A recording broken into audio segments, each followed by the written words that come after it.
Kelly Henson, hello.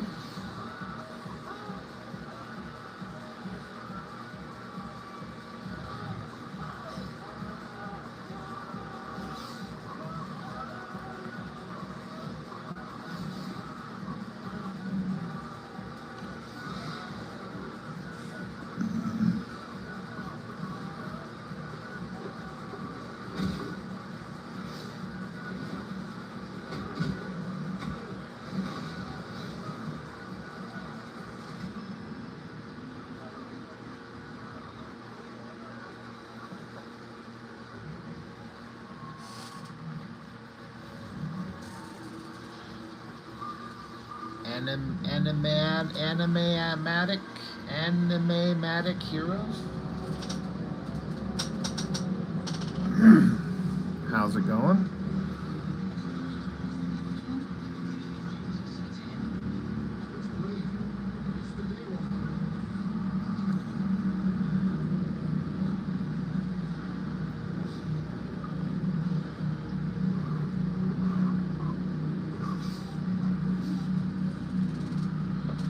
RS7JPTL, hello.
Kel, if you're asking what the sound in the background is, that's the movie Blade.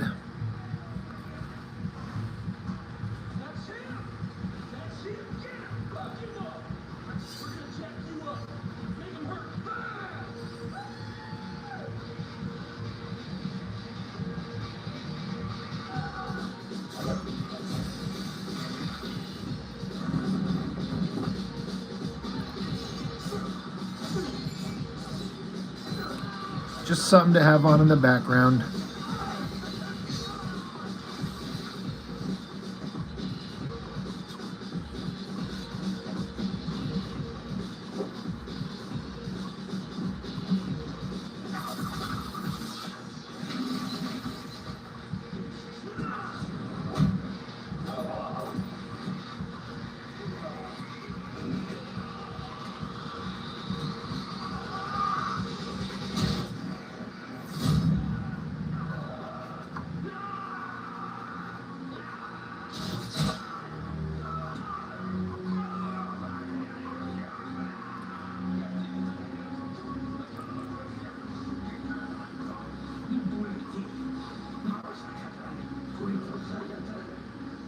Zay, I am working on an idea for the first page of the next issue of my comic series. So, just kind of working out ideas.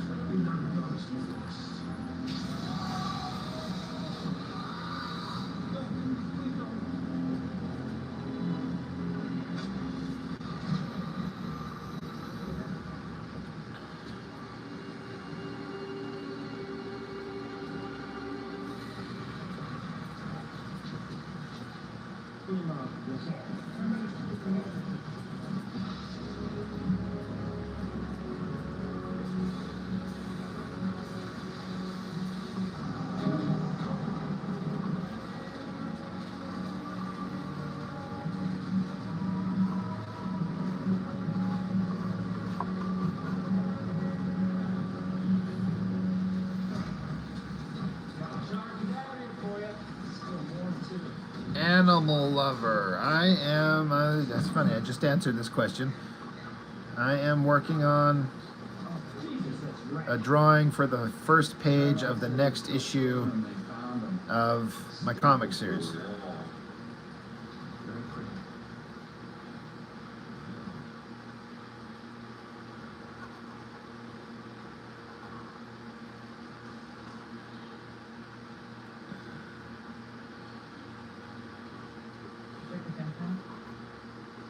Blood sugar is 3 times more, phosphorus and uric acid are off the charts. You took this off of your way? Yeah. This doesn't make any sense. The red blood cells are bipolar, which is impossible. I make my own comics, Kelly, and I offer them up, you know, privately to people that want them, but I'm not like a professional or anything. I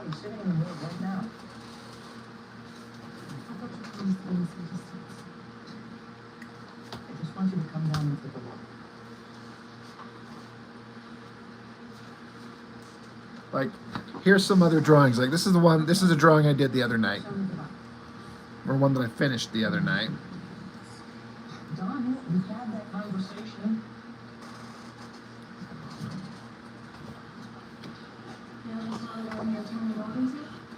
And this is another drawing I did.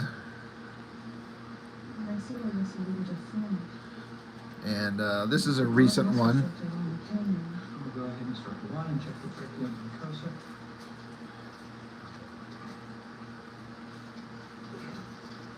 Let me ask you something. Honestly. Do you have second thoughts about us?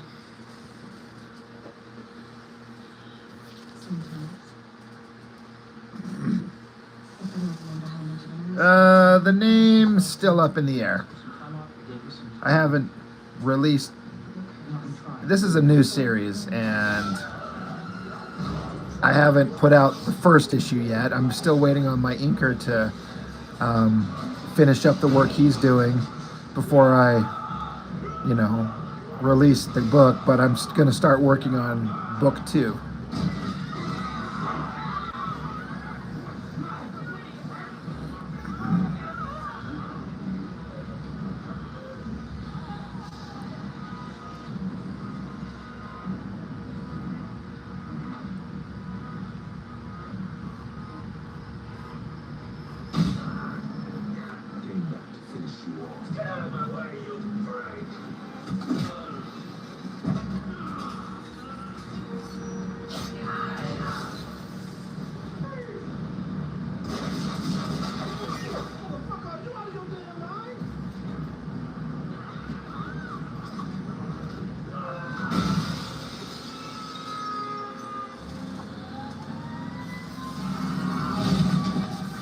I'm watching the Wesley Snipes movie Blade in the background.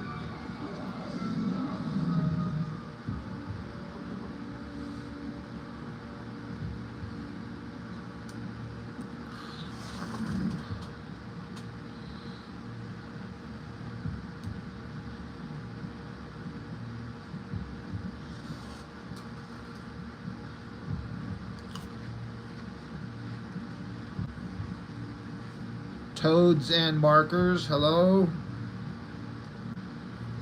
Ready, what's up?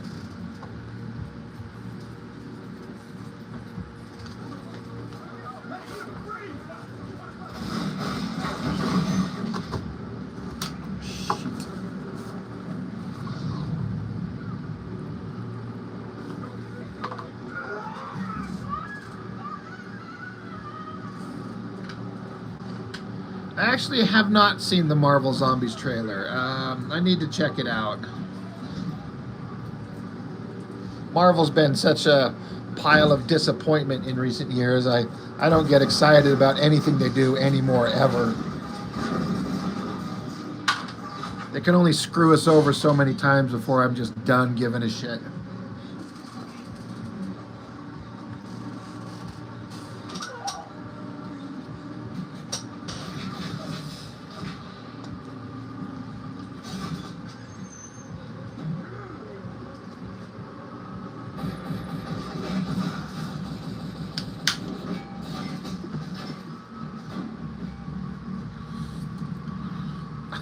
Bust. That's what I'm saying, right? It's like I was on board with all the stuff they were doing for years, but then they just lost their damn minds. And just, all right, want to make one ridiculous, boring, cliche, crappy movie after another. I'm like, all right, well, guess what? And they keep having all these financial failures. Even ones that are kind of good, like the new Fantastic Four. It was a pretty good movie. It's not doing the kind of business they needed it to. So,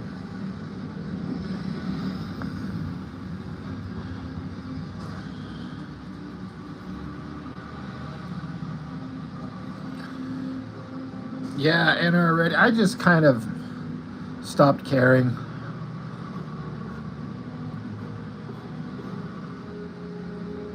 It's kind of like me in Star Wars.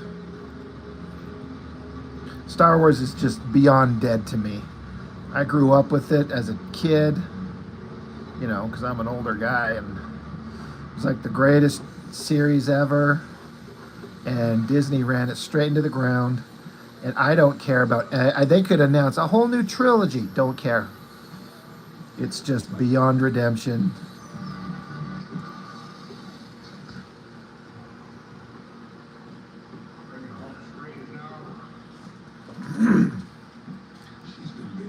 You know, I liked the first 2 seasons of Mandalorian. Yes, I was absolutely on board with it.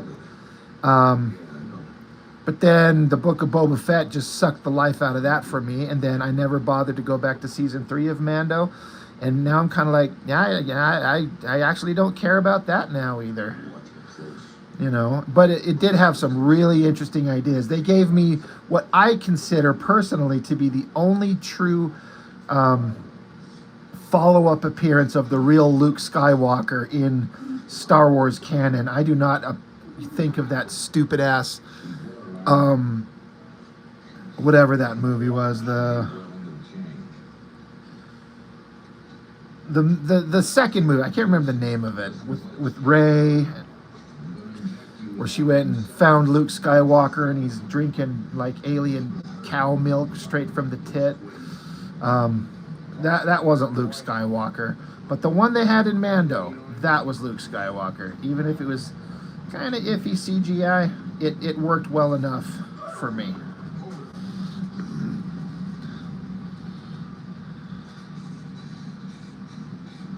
The Last Jedi. That sounds right. Yes. Thank you. Kelly Henson, can you show? Why would anyone want to see my face?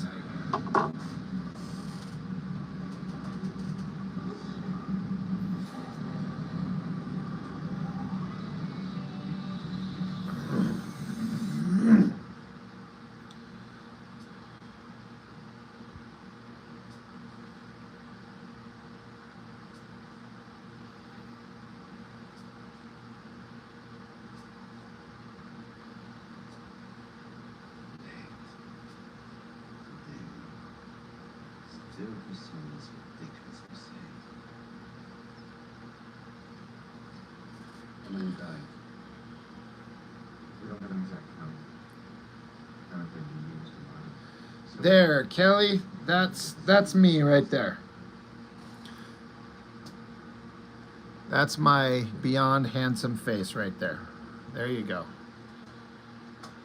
Deacon Frost. You can come in now.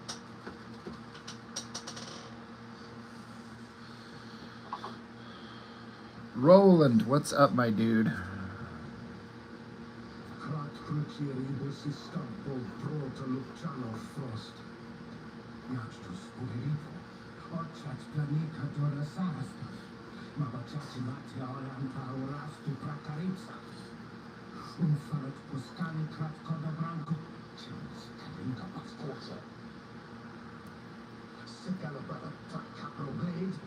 Your electric bill, right? These nightclubs of yours are dangerous. Are they? They draw needless attention to our kind. We know our parts. Your See, as soon as Kelly sees me, she's out here. I assume she. Um, you know, I'm not a big fan of the DC universe either. I didn't care for the Snyderverse. Everyone's kind of loving the new Superman. I thought it was okay. I thought it was a worthy effort, but I saw this new Superman the one time, and I was like, okay, I've seen it. I don't ever need to watch it again. You know, I'm just like, again, I felt like it was a good effort, but so few of these movies have rewatchability for me anymore. It's kind of disheartening.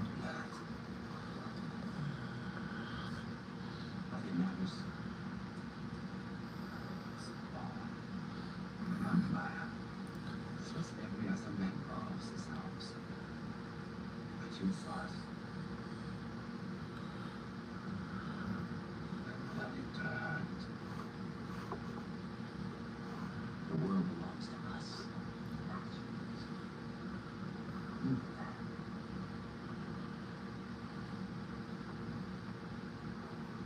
Do we have any other business to discuss? Well, there's the matter of our offshore accounts. Have you made the transfer to the... You may wake up one day and find yourself asleep.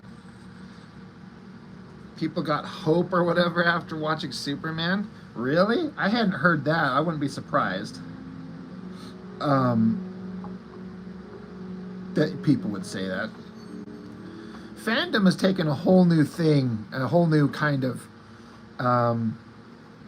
level of insufferability, because everyone can go online and spout their opinion as the only way you can possibly think. If you don't like this, then you're dumb. How could you not like this? If you don't like it, you hate women, or you hate this person, or you hate that person. If you don't like it and someone else does, you're a monster and you're stupid and you don't know what you're talking about. Like, there's just no allowance for personal opinion, you know?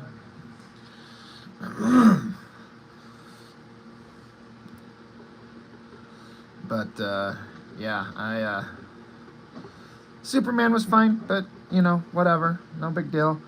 Fantastic Four, I thought, was a little more interesting, but wasn't the massive home run that Marvel really, really, really needed. So it's like 3 failures this year. I forget, what did they have? They had roll, let's see. So what was it? I forget the 3 movies that Marvel's had. They've had Captain Falcon America. That movie bombed. What's the other Marvel movie this year?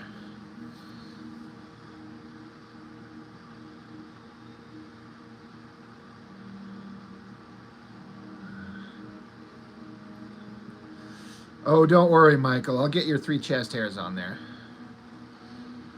Oh, Thunderbolts, right. Yeah, again, Thunderbolts. Saw it in the theater, and it was like, okay. It was just okay. But yeah, those are the movies. But it's like, they cannot replace the fucking Avengers with that group of people. That bunch of fuck-ups and half-assed characters and replacements. It's like, it doesn't work that way. They haven't earned that.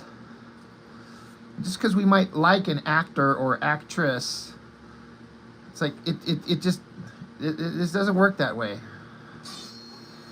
You know?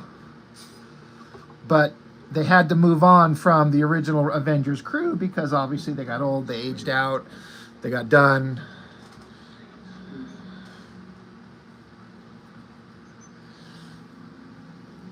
Yeah, I don't know, NR. If it didn't lose money, maybe.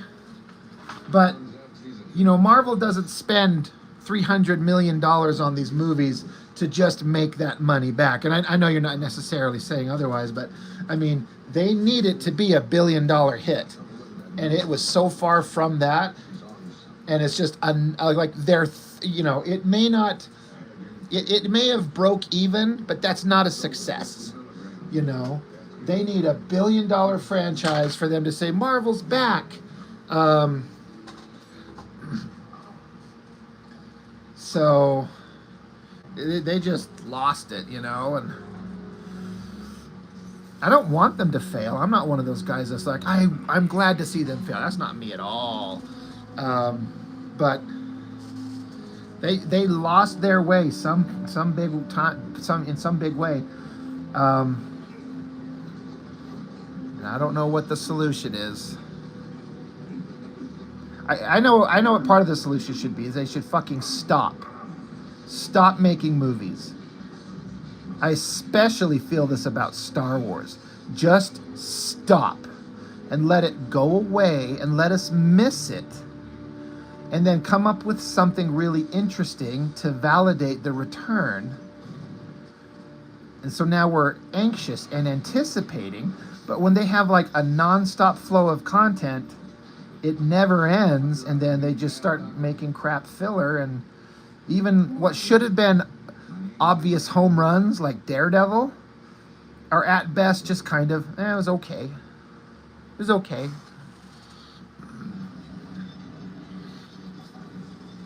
Yeah, Roland, what's worse, 3 okay-ish releases or 8 terrible Disney Plus miniseries? It just makes me not a fan of all of them, unfortunately. We just have to take certain precautions before we let them go. I understand. Yeah, and see, Reddy, I like the actor who plays Falcon. I like the character, but he's not Captain America. It's not the same. And even if he had that kind of it factor to play the character, the movie was boring. And again, I'm just talking about my opinion.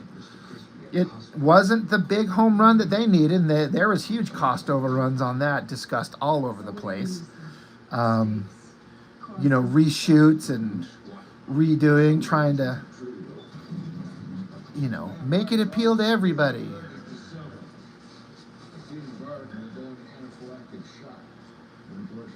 Sunlight, ultraviolet rays. I got this sucker running. You want to give it a try tonight?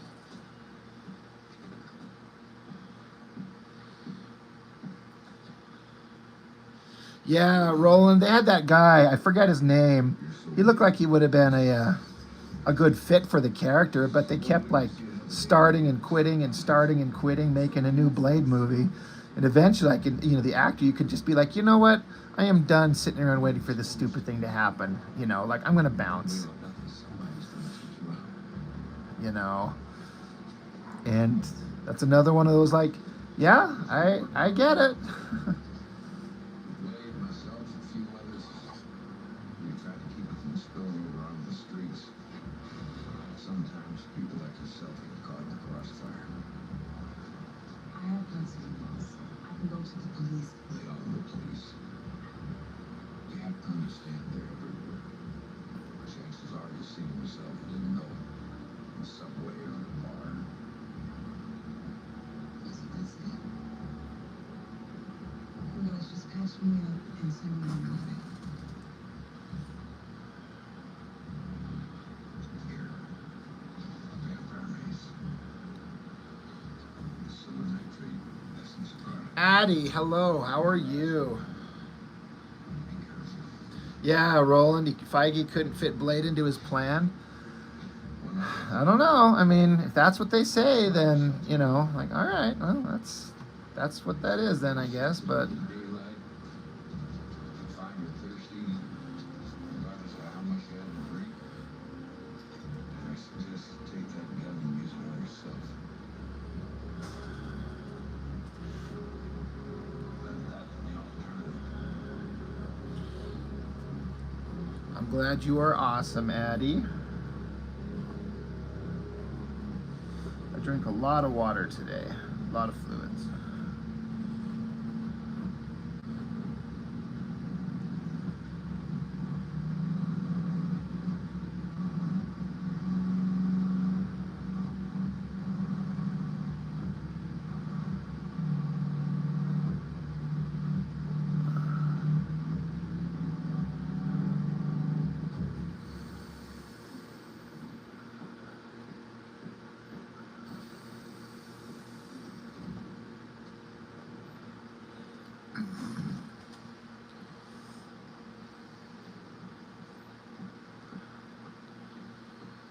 Is there a Midnight Suns thing happening? Is that a thing, or did I miss that? Definitely long before. His archives are restricted to members of the House of Elders. You are wasting your time. It's a bad language. The ancient text can never be translated. You wouldn't even understand me. Damn it, Frost! I'm talking to you! Addie, you went shopping for a school dance and found a We're in a library. You don't need to shout. dress shopping, found an awesome one. Well, I hope you have a good time. I never went to school dances because I was way too shy and nervous, and I couldn't cut it. I did try to go to one time, and I regretted every second of it. So I admire those people who can feel comfortable in those situations, because man, that was never me.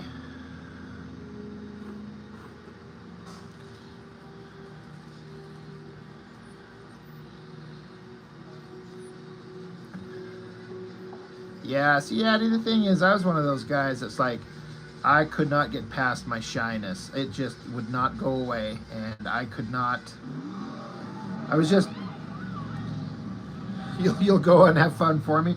Thank you. I'll live vicariously through you.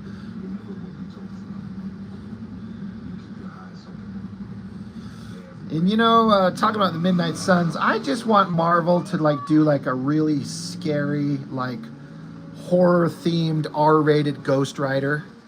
Like, make it scary. It doesn't need to be quippy and funny. It just needs to be scary. I mean, Ghost Rider's literally like a spirit from hell. Like, it should be frightening. It's a flaming skeleton on a motorcycle.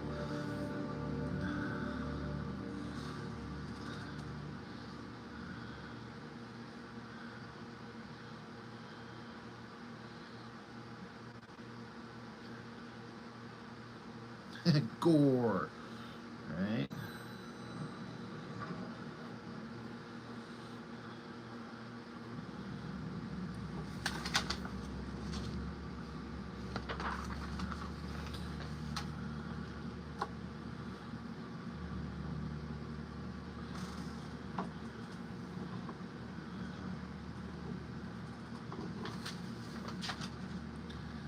Yeah, see, Ghost Rider looks awesome, and that horrible first movie they did had some fun visuals here and there, but they tried to make it too silly and too quippy and too happy and too cutesy. I mean, when you have Ghost Rider literally take his bone fingers and stick them inside his bone skull mouth and whistle for his motorcycle, I was like, I'm done. I'm out. This is fucking stupid. You know, I'm like, I will not accept that. That is not happening. And I never bothered with the sequel.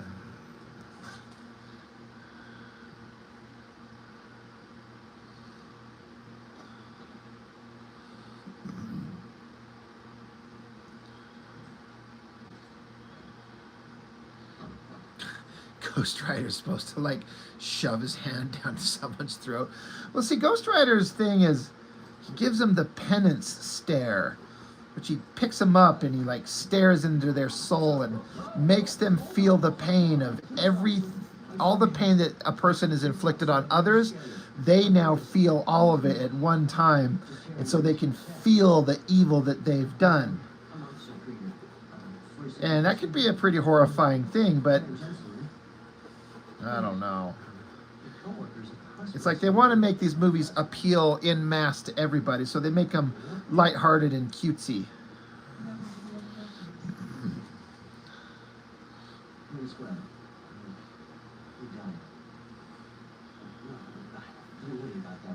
Mr. Bedrosian, you're in Tokyo, sir. How are you doing?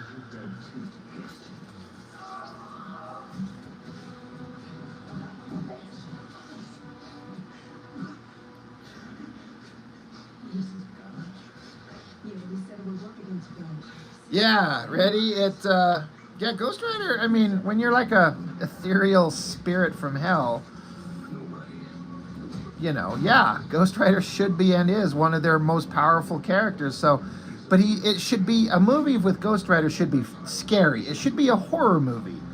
And I don't think Marvel has the balls to dare to attempt to do such a thing. You know, like the first Blade movie, the one that's playing in the background. You know, it was an R-rated movie. It was dark and violent, and you know, and it was a big success.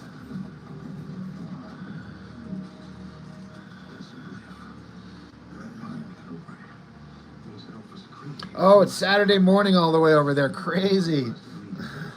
Heading out to a show. Awesome. Deacon Frost. We've been tracking him for a long time. Officer Green. You gonna be a little bloodhound, huh? Tell us what your master's been up to. Okay, I love it. You know Rodman too? How do you think that we find this organization? 13 hours ahead. Yeah, yeah. Playing 2 shows a day. I imagine, I wouldn't know, but I imagine, Mr. Petros, that sounds like it's kind of a, is that a lot? Is it kind of grueling to do like 2 shows a day? All my vampires. That's one I never see. And they always deliver. So where will you take them? No, no, wait.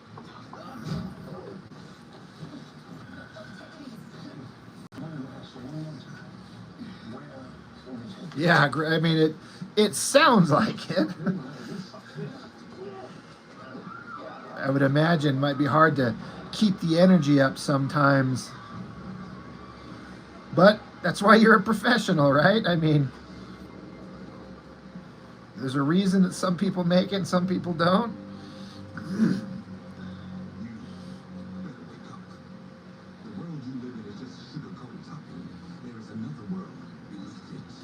And already, have I ever penciled and inked a piece in one day? Oh yeah, absolutely.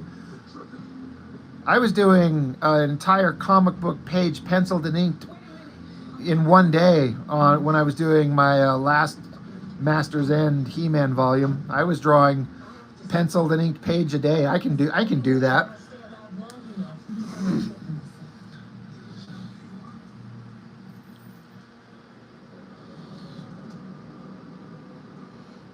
Yeah, Danny, you have lots of times to check out the country too. I imagine that would have to be like a must. Like, how often does anybody get over to, you know, Japan? He's like, you know, you're there to work, but like, we gotta take in the sights and explore and see. One of these days, I want to make it over there and just see. Of course, you know, it'd be nice. I'd like to just go anywhere.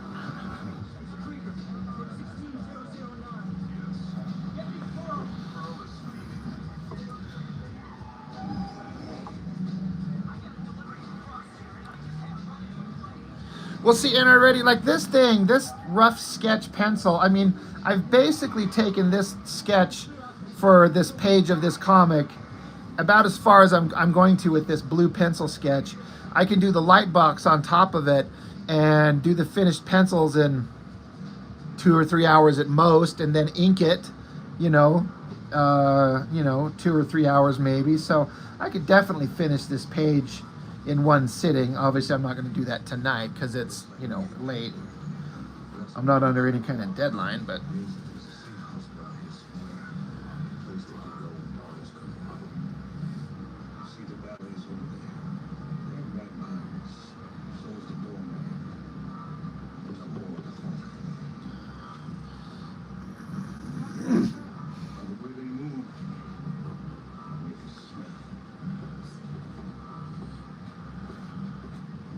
It's like a bad dream.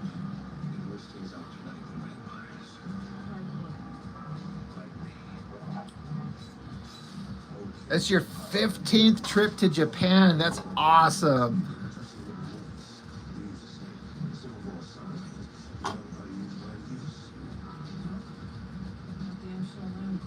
You do 3 days straight with 2 shows a day. The venue's called Billboard Live. That's where you first met Eddie. Awesome. Yeah, he talked about on the channel how much he loved going to Japan.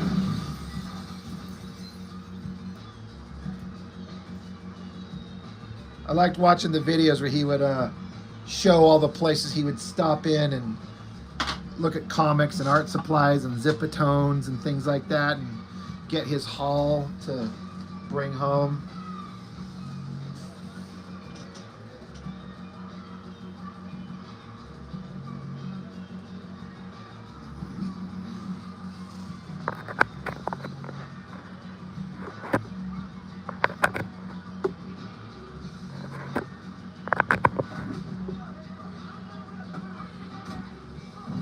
Yeah, that's what I seem to hear. Like crazy art supplies, like awesome art supplies there.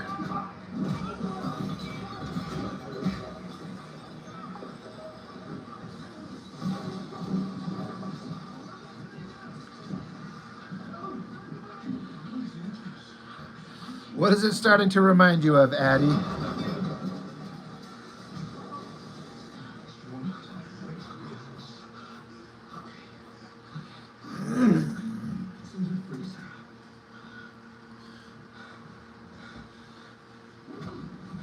Pens and markers you bought there last time, what you used on the cover. Yeah, I just understand that the art supplies, you know, I mean, I don't mean to make things sound cliche, but don't they always make the best stuff in Japan? I mean, the pens that I ink with now,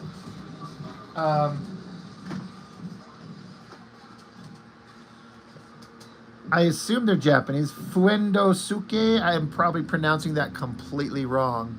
These Tombow pens. I love these things.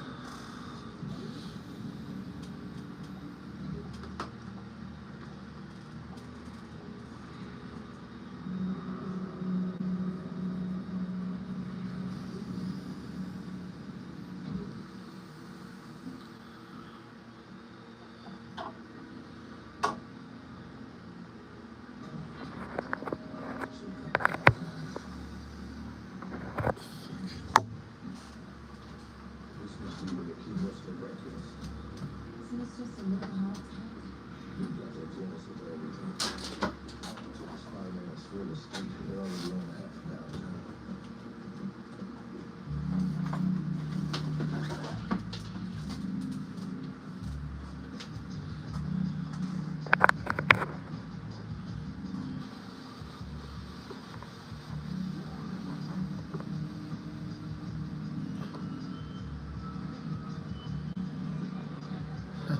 The hilarious thing is that 7-Eleven has actual amazing... So they sell like art supplies in the 7-Eleven?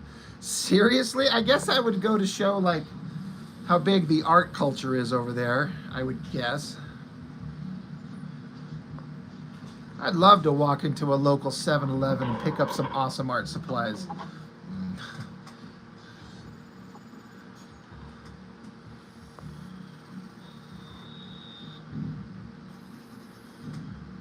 Don't keep everyone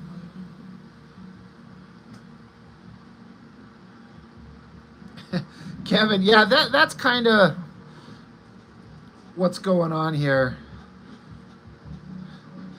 They sell everything at 7-Eleven. Manga, lunch, art supplies, phone chargers. See? See, our 7-Elevens have like snacks and beers and sodas and smokes. And ices, right?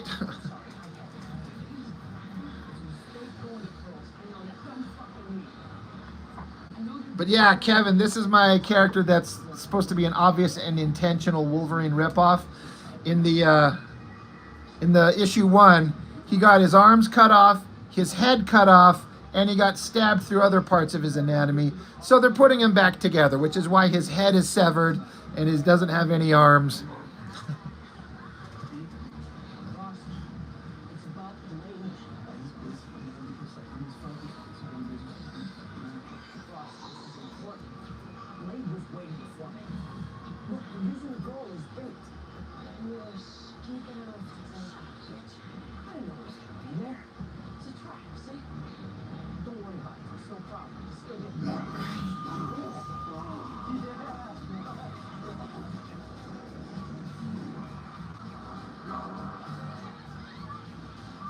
We could rebuild him, basically.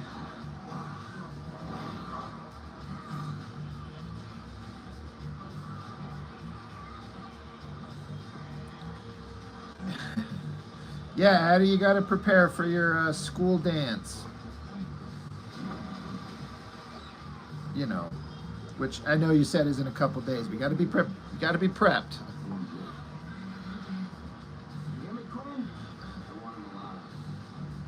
Yeah, Kevin, Mr. Danny Bedrosian is in the chat. He's in Japan and telling us that in Japan, in their 7-Elevens, they have all that stuff, which is crazy awesome.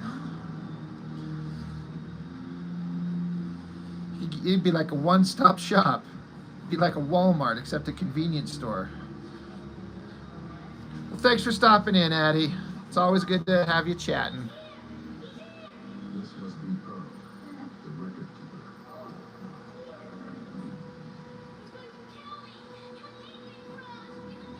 Pearl, the history. And the good grades, but I was in fucking dignity.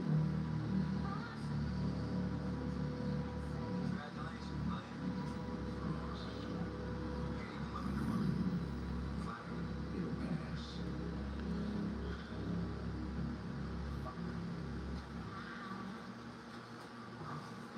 That biscuit boy. This one you'll be mad at. You look at them together 20 questions. Depending on how you answer, you may walk out of here with a tan. What's that?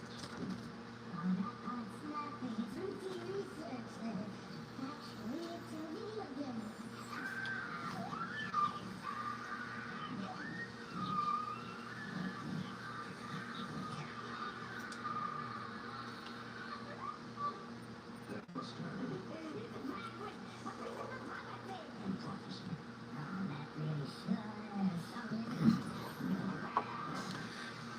Danny, so it's your favorite MCU movie ever. We were actually just talking about it a little bit earlier. I was saying that I enjoyed it. I thought it was a really good effort, and I thought they did pretty dang good. I was saying it's kind of unfortunate that it wasn't the home run success that Marvel wanted, but I felt like it was a really good, I liked it. That one I would actually watch again once it comes out, unlike the new Superman. I wasn't blown away, which I was really hoping for. I wanted to be just blown away. I feel like they got it mostly accurate. I'm not a huge Pedro Pascal guy, but I actually felt like he did pretty good. I was amazed at how accurate they got the Thing. Although I don't know if I like the rock beard concept, but it's a minor thing. Yeah, and Galactus was mostly good.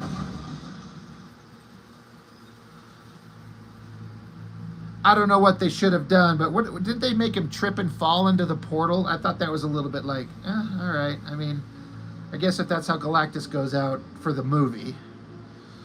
But I don't know what I would have done. But yeah, good movie. Fantastic Four is your favorite comic because of that. You hated the older movie. Yeah. It made you cry a couple times. The two Jack Kirby homages. I noticed, the only one that I knew, because I'm not super familiar with the Fantastic Four like you would be, I did appreciate the scene that was like a recreation of the first cover, right? Where there's like the whatever creature coming out of the ground, and like isn't Reed Richards like freeing himself from some like ropes or something like that? That was the one thing I noticed that I recognized was like that issue 1 cover. Yeah.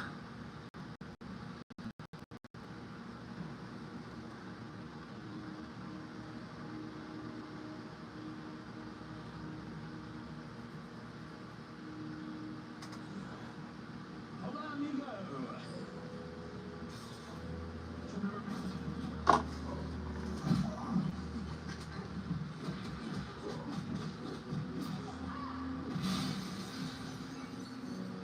In the comic, it was Reed that had the beard during the Galactus saga. See, I haven't seen those.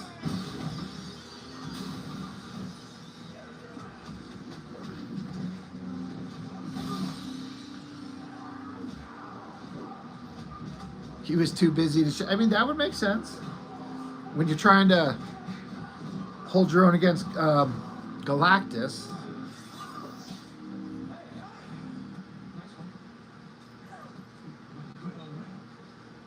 You took my arm, man. Remember? But it's cool. I mean,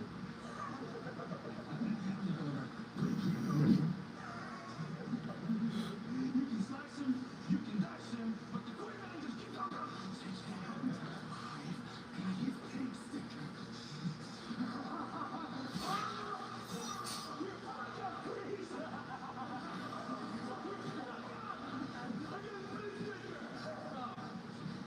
You're just full of surprises.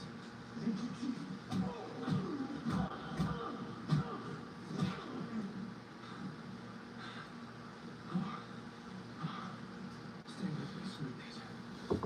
I was really surprised that they went straight to Reed and Sue having a kid in the first movie.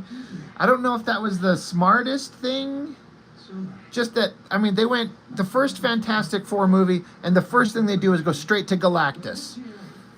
It's like, that's kind of what I feel is the problem with like Marvel, or, you know, the Fox X-Men movies, is they tried to jump into Dark Phoenix like way too fast. They just go straight to Dark Phoenix.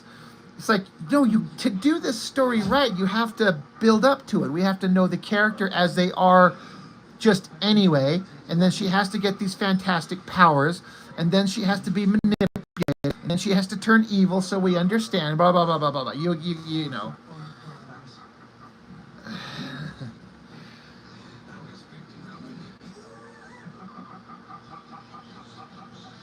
I think I saw the end quote.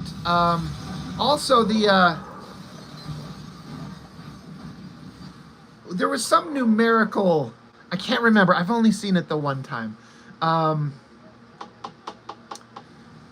Some kind of numerical thing that was an homage to Jack Kirby, something like that.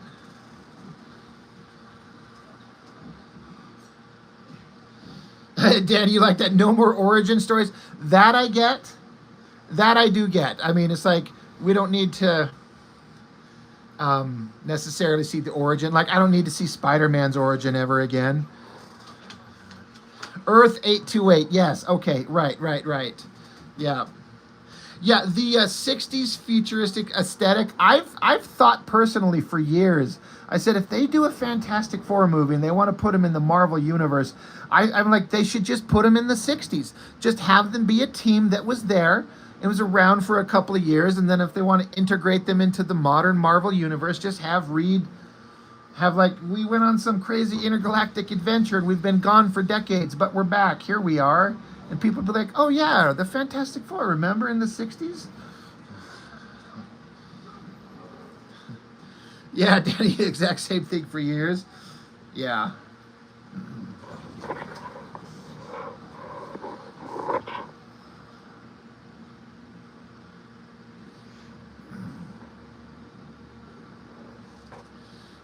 Addie, it wasn't working.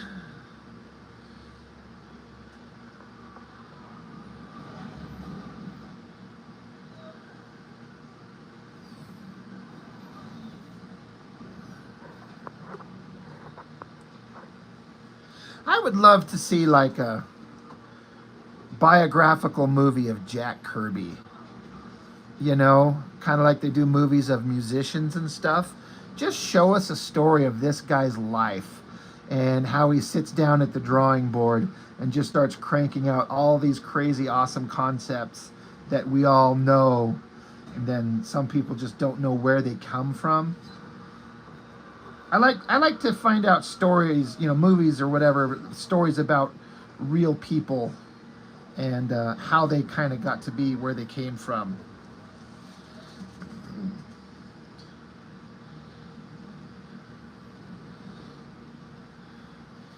Gayton, what's up, my man?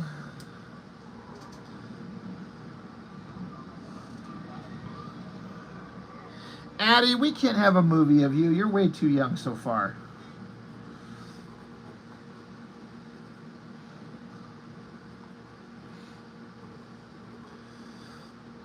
You're in the prime of your life. Unlike some of us that are old now.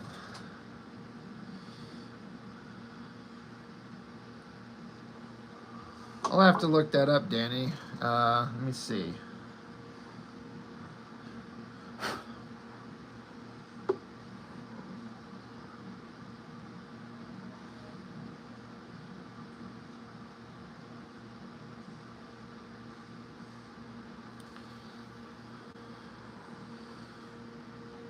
Is it the one called Jack Kirby Storyteller?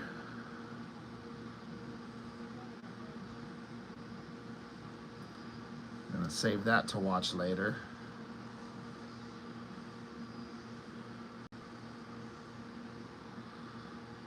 Yes, okay. I've got it on my save to watch later list now. Absolutely. Thank you, sir.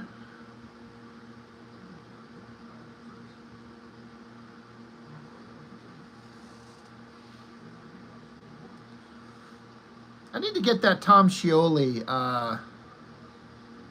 that book that he did.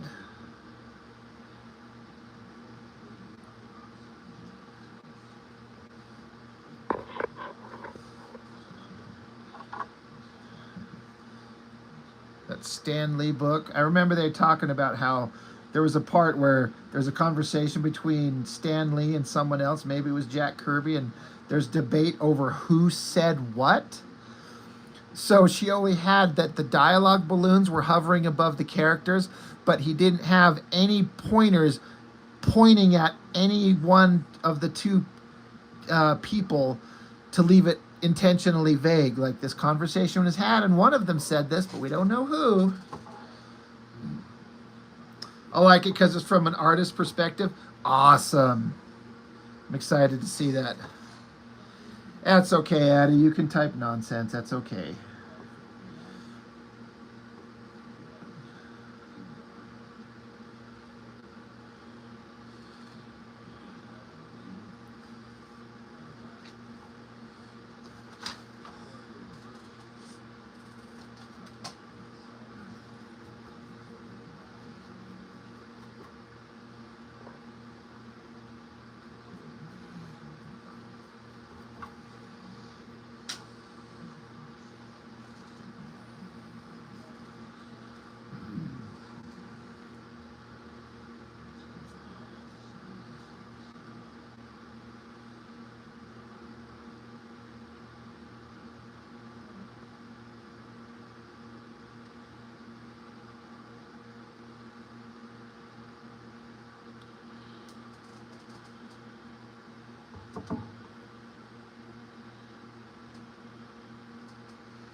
Oh, really, Mr. Bedrosian? That's unfortunate.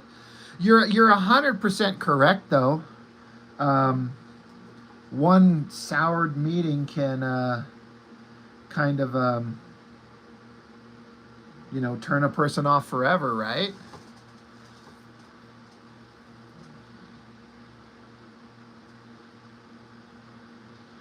You know what it's like to be in public limelight, but all it takes is one time. I mean, yeah. I've been lucky enough to meet a couple of big names. You know, I met Jim Lee that one time. I met Will Spertasio. Met Ed McGuinness and Dexter Vines. I've met Ryan Otley several times. I met the inker Matt Banning, who worked for Top Cow, and he's out there inking. All these guys have been awesome. You know, a smile and a thanks and a appreciate it.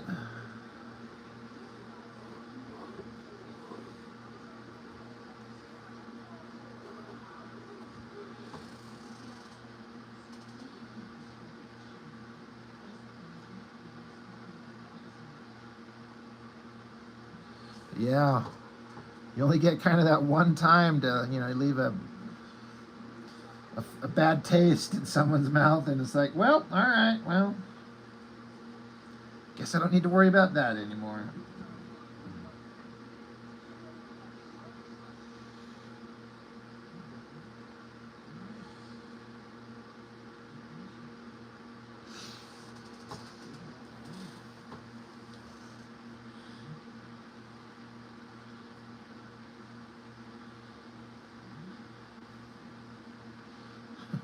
Well, thanks for stopping in again, Addie. Danny, the biggest ass you ever met? Really? Yeah,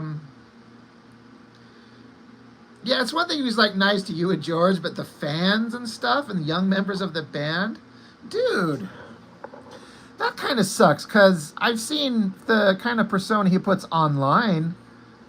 Seems like he's kind of a cool guy, but I mean, like you're saying, all it takes is that one time, right? That sucks.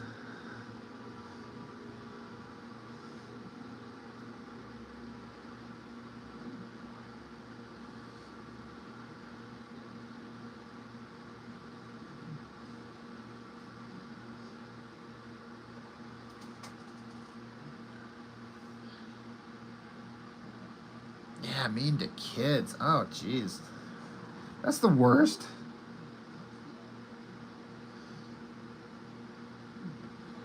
It's like, kids are your bread and butter, especially in the future, you know? It's like, you meet a guy, and they're like, oh, they were awesome. This is great. I like this guy. And you treat him poorly, and you're like, nope. Done with that.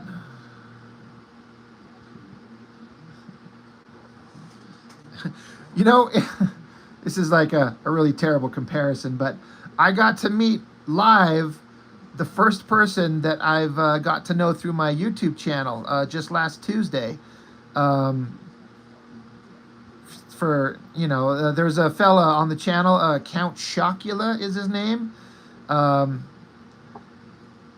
He lives in Ohio, but he was driving through Utah. He actually drove to Utah specifically, and he made a point to like come find me and hit me up and be like, dude, I'm in town. I got to chat him up for half an hour. So it was kind of funny. I got to meet somebody who knew me through my YouTube channel, like in person, and he's literally from the other side of the country, but it was neat to get to chat him up. It was really fun. He was a really nice guy, really good dude.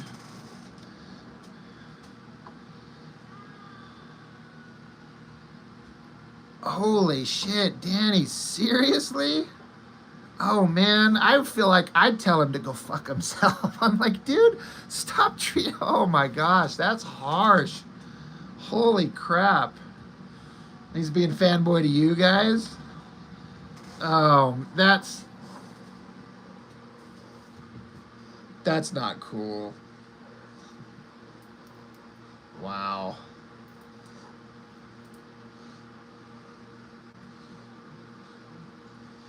Anthony Mackie, come back when you got some dough, kid. Right, Kevin? Oh, that's... oh.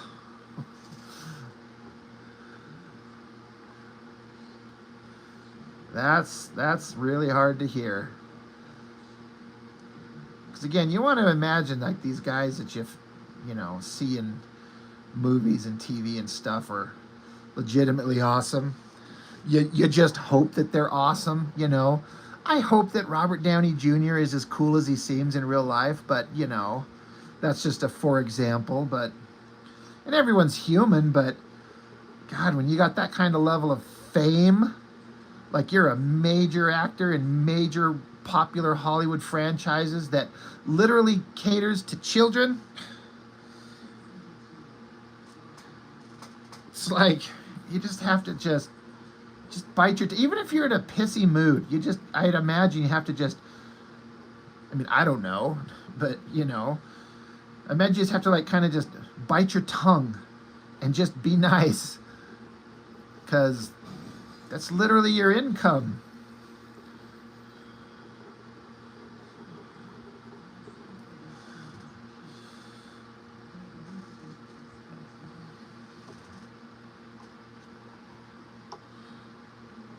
The Downey syndrome. Holy crap, Kevin.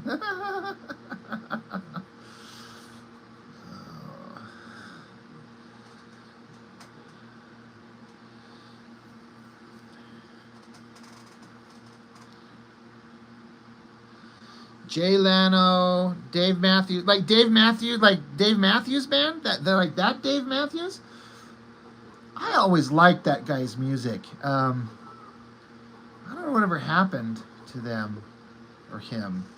And Arsenio Hall were the nicest dudes you met. That's awesome. Jay Leno, like I gotta be honest, I hated Jay Leno. Not hated. All right, that's a strong term. I'm sorry. I did not like watching Jay Leno on his talk show. I just felt like I couldn't. I didn't like his vibe. I didn't like the way he interviewed. I was really into Letterman, but Jay Leno, when you see him in interviews, like when he's in his car shop and stuff, he always seems to be like a really genuinely like nice dude. And Letterman seems like the exact opposite. I liked his show and I liked his sense of humor, but he's probably a prick in real life. Danny, you were on the Tonight Show 3 times. God, that's so awesome.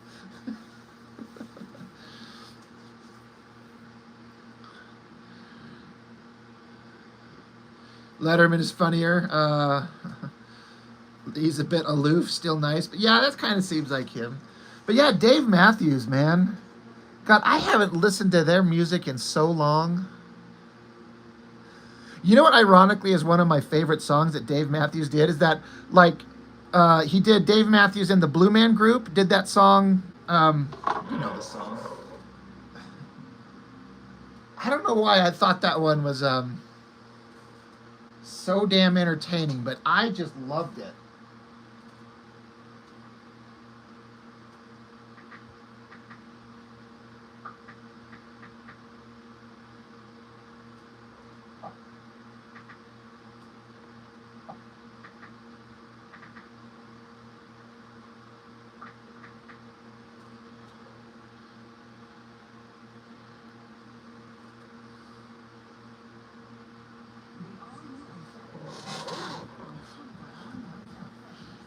No. What is my mic doing? What is that thing? Because I'm actually using my regular phone, like my good phone, not my cheap secondary phone, which I use 99% of the time. But it's also nice, Danny, to hear that Arsenio Hall was cool. You always seem like a cool guy.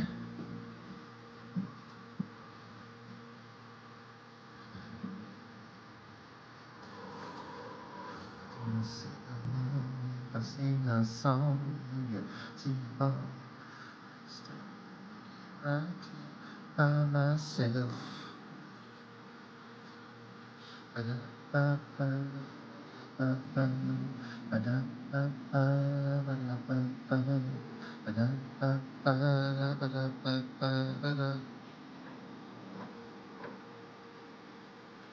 So you play along, I tell you I'm strong, play along, tell you I'm strong, you play along, secure as everybody else.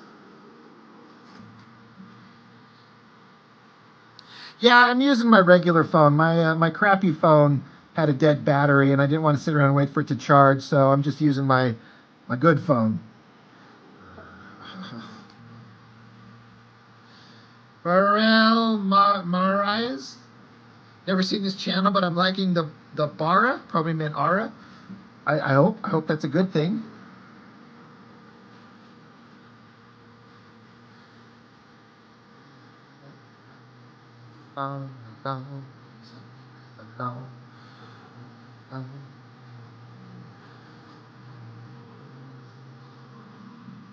Everybody else.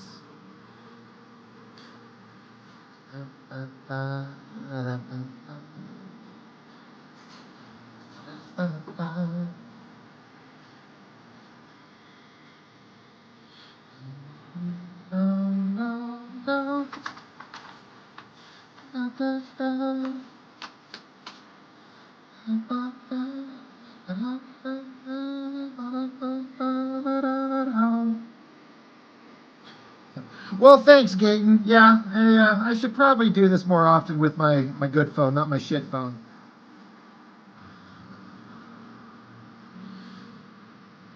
Did I say that correctly? Varel Marias? Marias? Now I probably butchered it.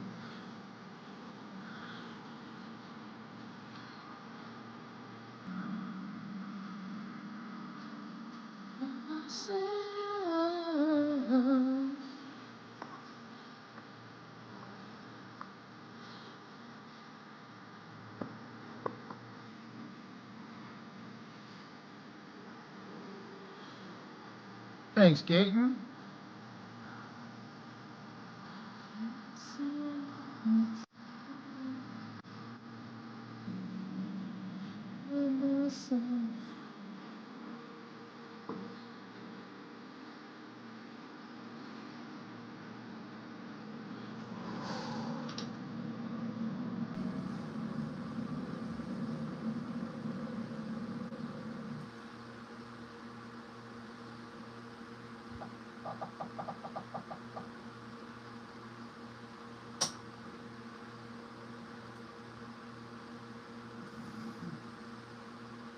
Not all oral care is created equal. The Colgate Total Active Prevent.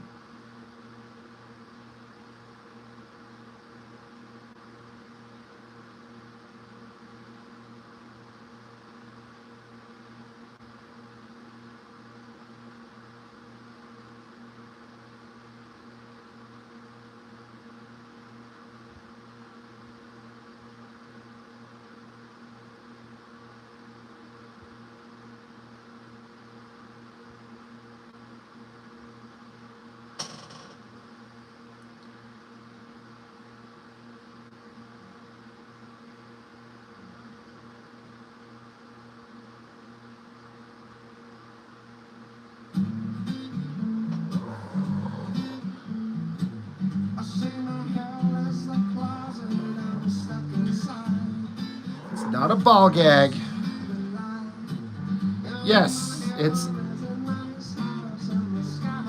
See, this guy in the last issue of my comic, he got his arms cut off, his head cut off, and his dick cut off. And so they're piecing him back together. It's a comic. You can come back from anything with enough technological bullcrap jargon.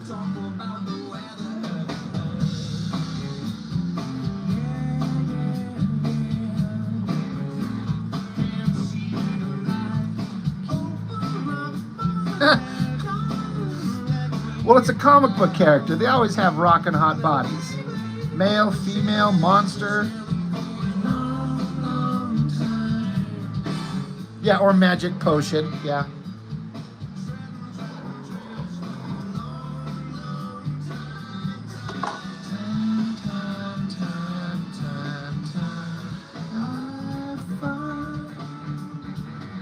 Sometimes it's easy to be myself.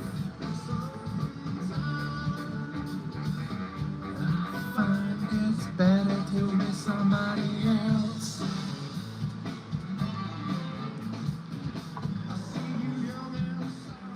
Or in my case, the weird magical alien creatures that are actually running this facility to put them back together. You know, how can you have your head cut off and have your brain start decomposing and then put it back together and it still function? They're going to have some bullshit like temporal time rip memory bit mapping to just copy his brainwaves from, you know, days before when his damage happened, and then just basically copy his brainwaves from before he died and then implant them back into his head so he can be back on his feet. It's all bullshit jargon, you know.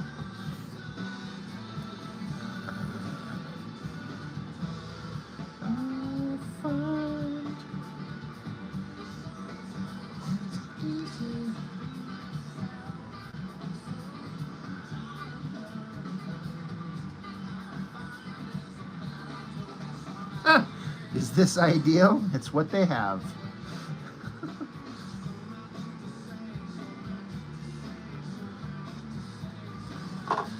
Because, you know, this guy is, well, not that character. It's this character. And again, he's showing up. He's put back together. So he's showing up in book 2. That guy there and that guy there.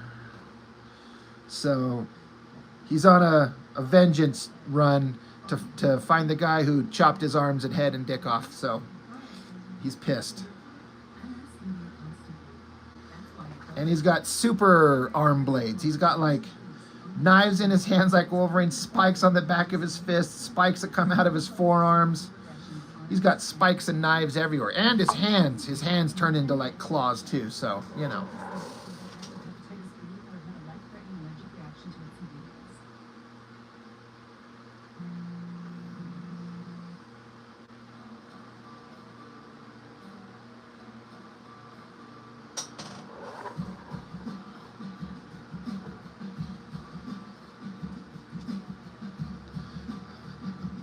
How are you going to have to revise it? You had everything in there.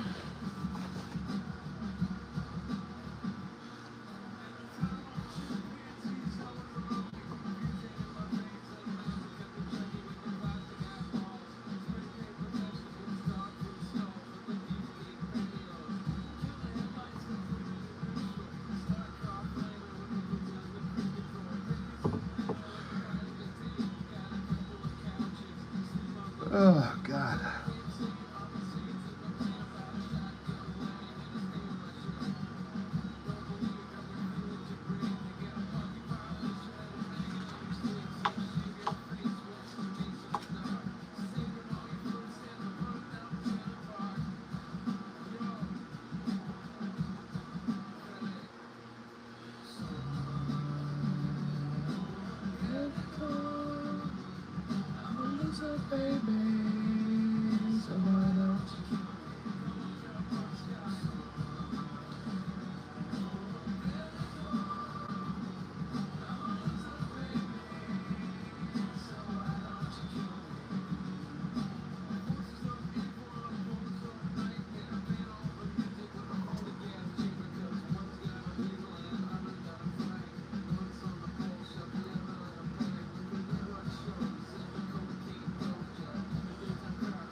You know, Todd, I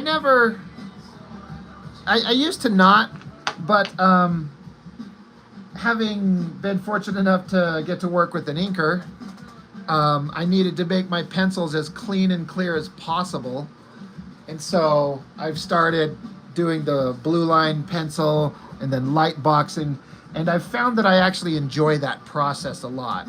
But when I was just inking myself, I would do the blue line pencil on the final artboard and then like do a light erase over it and then just ink that. But I find myself enjoying the light box clean pencil kind of status because this is just like cheap like this is like printer paper, you know. I was able to get a big thick ream of 11 by 17 printer paper. So then when I get out my actual art board and do the light box, you know, I'm not burning up 2 pieces of art board. But yeah, I would do the same thing. But working with Chuck Gibson has refined my process.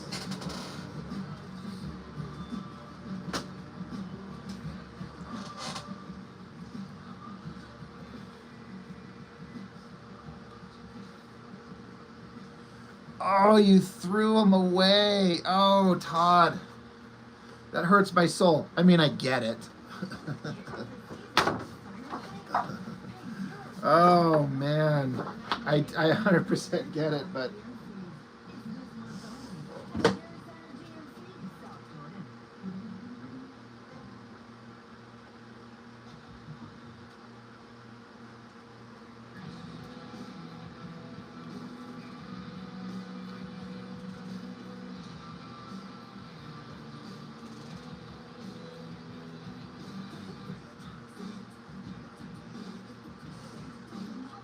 You gotta be a hoarder. It's easy to do when you have space and nothing pressing. It's kind of like I was saying the other day. I paid thousands for your art supplies. I've heard about old art supplies being a lot better quality than the stuff you find today. I keep hearing people talk about the famously awesome like Image Comics paper. I would love to get my hands on just one sheet and just try drawing on that famously awesome paper just to see what it would be like.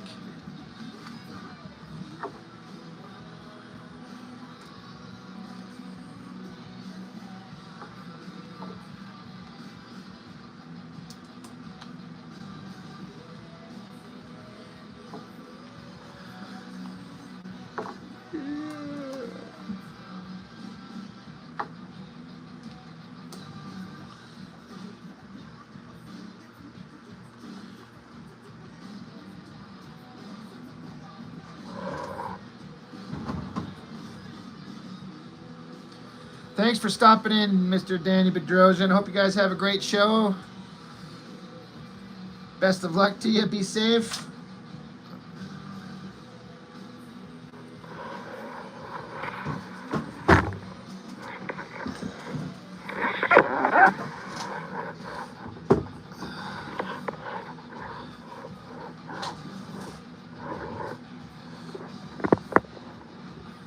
Well, that's why I got that crappy printer paper, so I could just burn through pages of it, no problem, and not be worried about using it up. So when I do this part, you know, the light boxing,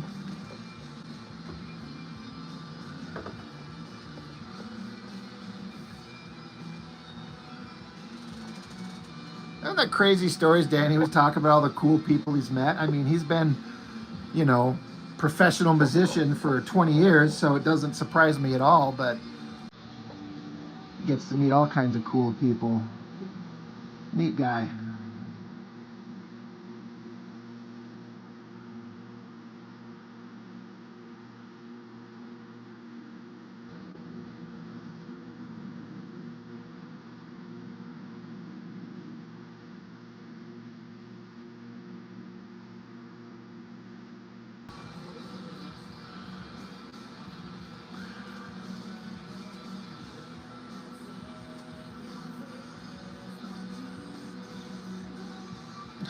Bruce Timm uses regular blue line notebook paper for his sketching. I guess when it comes to sketching, that's one thing I've never really done. I've never been much of like a...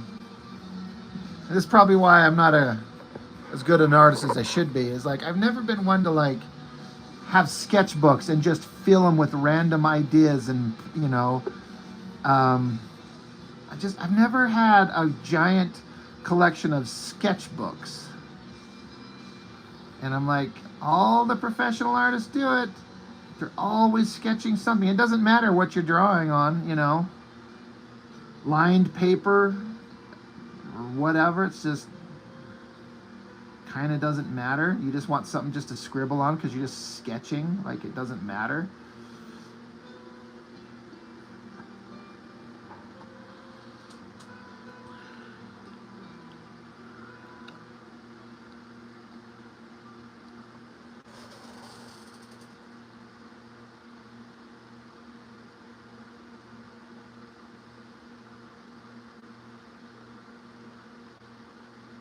Not all opioids created equal. It turned into effective prevention systems engineered to be 15 times more effective at fighting the root cause of oral health.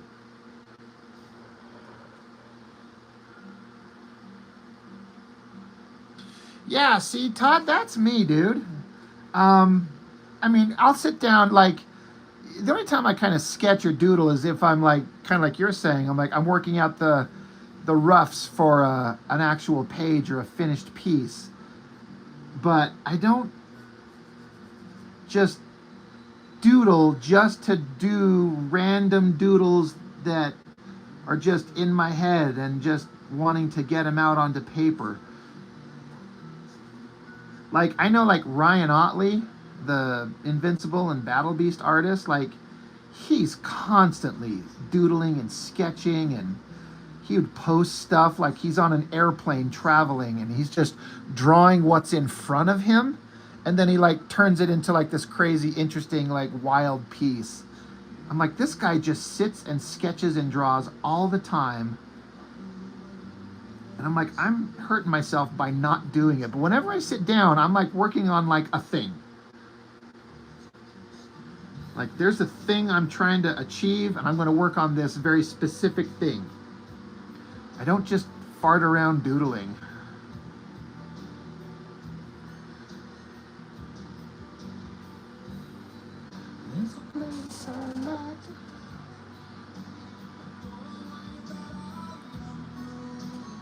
Oh yeah, Todd, I think me and you are a lot alike in some ways.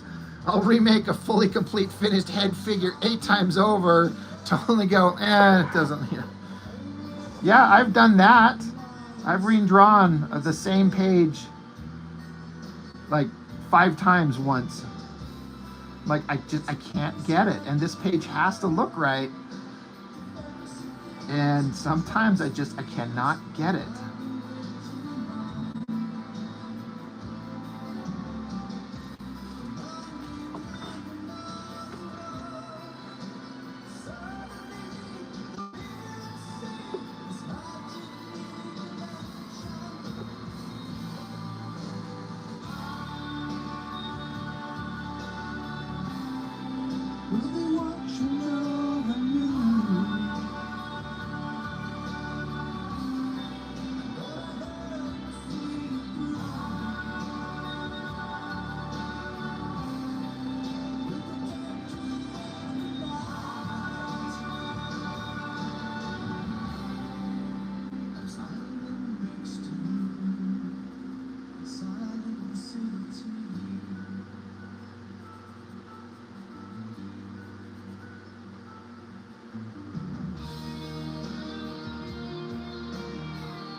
Yeah, Todd, that was thank you for that message you sent. Yeah, each book I did, like I've got 6 graphic novels, and the smallest of them is 80 pages. And the biggest, I can't remember what my last one was, 130, 140 pages. That's something that I've discovered about myself when I make my own personal comics. And I don't know if I'm hurting myself, but I do not give a shit about page count. I want the story to be as big as it needs to be for me to tell the story. And, you know, so I'm not like, okay, I'm going to do a single issue. I'm going to do 24 pages because I feel constrained. Like I have to stuff everything I want into 24 pages, and I don't have the freedom to tell the story the way I want. So with those He-Man books, I didn't care. I'm like, this is what's going to happen in volume 4. And I don't care how many pages it takes. And they just kind of got bigger and bigger, you know.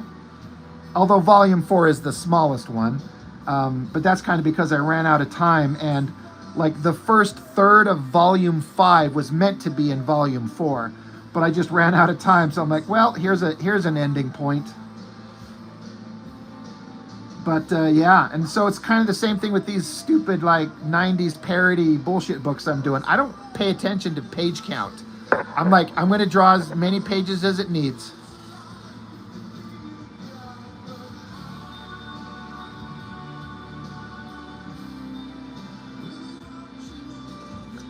Yeah, Todd, it should be in there. I covered the entire thing. It didn't get any views. No one watched it. You know, and I get it. No one's here to see, you know, people kind of want to like see me ripping on Liefeld's art or talking about McFarlane or whatever. But yeah, both parts are on there.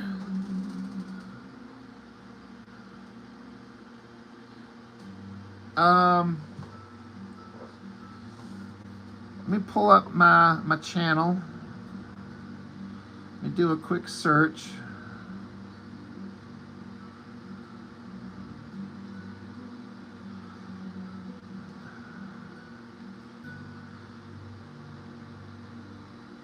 Yeah, right there.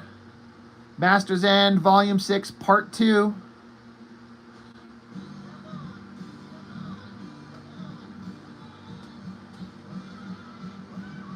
And you? What would you do for love? Miss Dior, new essence dealer at Macy's. Yeah, I go on for another hour and 10 minutes on Part 2. And I gotta say, you know, because there's Part 1. So I basically do 2 hours on my book. But all my 6 volumes of this Master's End were all going towards this resolution in book 6. And I had these ideas for that story in my head for years. And I'm like, I sit back and go, I made it. I got to the end. I told the story that I wanted to tell. And, you know, whether or not I told the story as effectively as is possible, probably not, but I did the best that I can actually do. And I look back on it and I'm like, you know what, I like the story that I told, for a better or worse. There's Shockula. I met that man just this week, and I enjoyed that quite a bit. Shockula, thank you for stopping in and seeing me, man. That was awesome. I was telling my friend Danielle there with me, I'm like, one of my like buddies and friends from my YouTube channel, he's actually in town. He's going to stop by and come see me. And so I told her about you, and she's like, well, he sounds awesome. Now I want to meet this guy. Did you make it home, Shockula? Thanks, Todd. I mean, again, I'm doing the best I could do. There are some places where I fumbled big time, especially towards the end, because Chuck is helping me ink big parts of it. But then the pages that I'm inking myself, especially towards the end, I was so tired. I was so burned out because I was doing like a page a day on top of working a regular full-time job. So I was just banging these things out, and there's some of them that are really rough. Like, it's kind of embarrassing, but it, you know, it's done.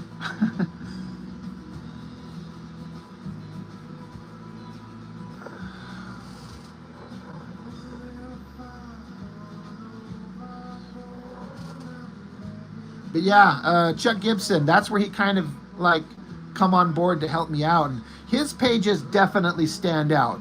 They're a lot more clear. They have some zipatone kind of gradients to them, and it just kind of gets a different look.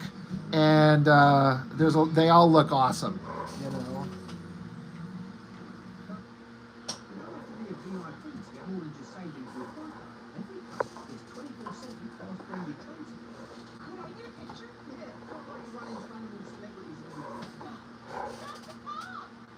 More than just savings, get more with Geico.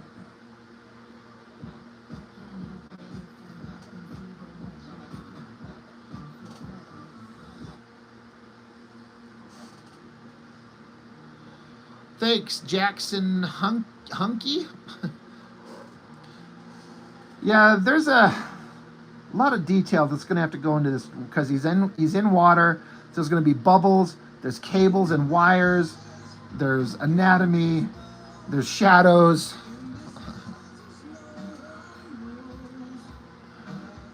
American Gaming, how you doing?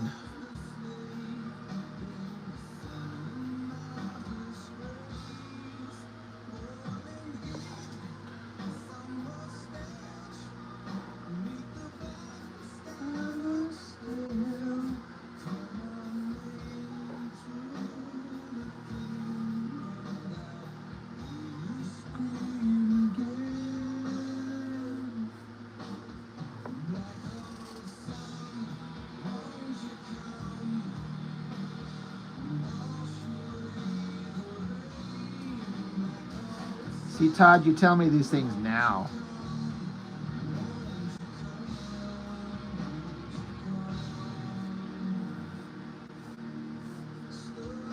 I actually wrestled with this opening page. I actually sketched out a couple different ideas. I was going to have it be way up close where it's just his head and his upper body. I actually think that it's going to be displayed upside down. You know, he's going to be upside down. You're not wrong, though. I'm hoping by the time I get done over rendering the hell out of it that maybe that hides like, oh, he's just floating there flat. But you're not wrong. And I know you know what you're talking about, so.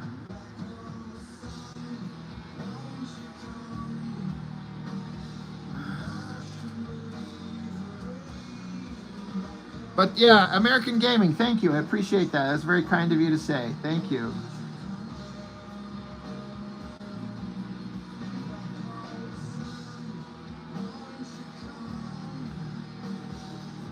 Here's what I should do, Todd, is I will, from now on, I'll draw up all my kind of like ideas and illustrate them the way that I think that I'm going to do it.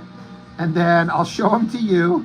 And then you could like show me the better compositional route. And then I'll be like, oh yeah, that looks a million times better. I'll do that. And then people would be like, dude, your stuff suddenly looks way more dramatic.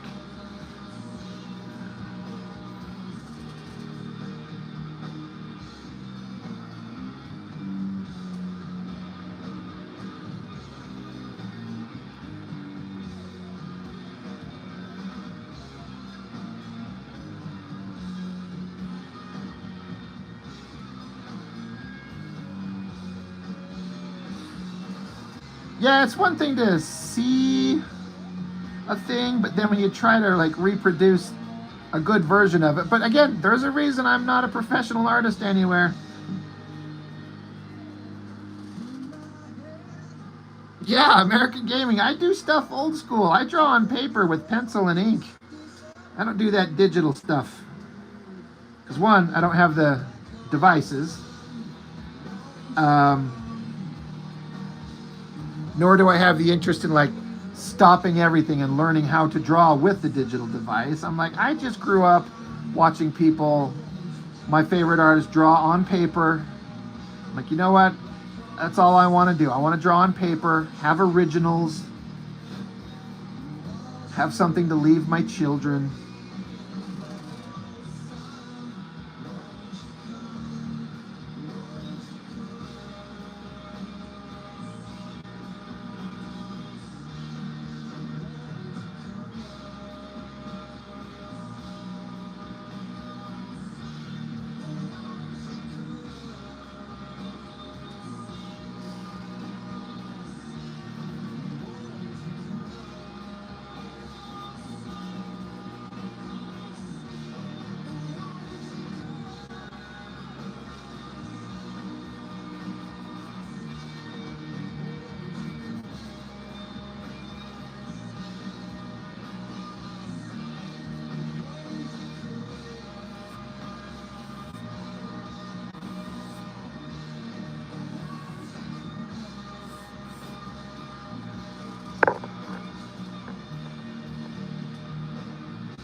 Again, I get why people do digital. I say it all the time. I get it. Infinite paper, infinite pencils and inks and paints and colors and editing options. But I kind of like the idea of like, you know, I'm doing it on paper. Whatever I draw is what's down. I can't fix it now. It's done. If I don't like it, I need to do better next time. Here's how it works. First, visit snapfinance.com.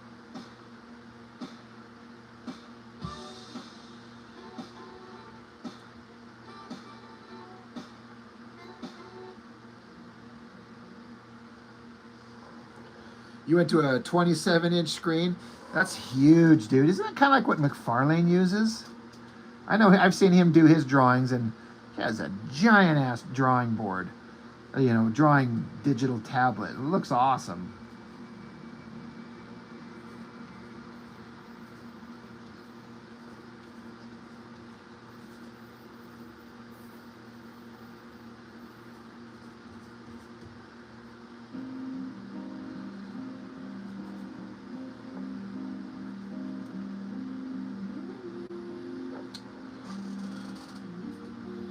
Yeah, I know you were talking about your vision.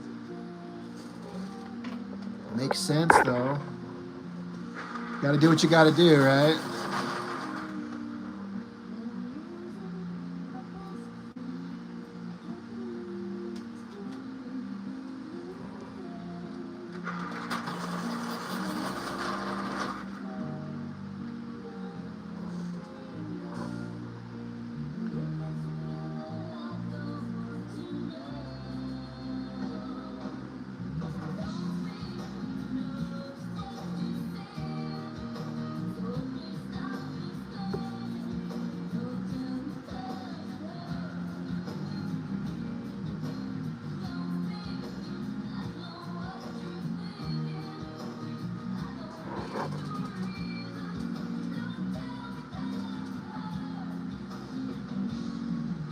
Yeah, Todd Uzado, you stop making art. Yeah, I mean, I would be doing what I had to do, you know, to be able to do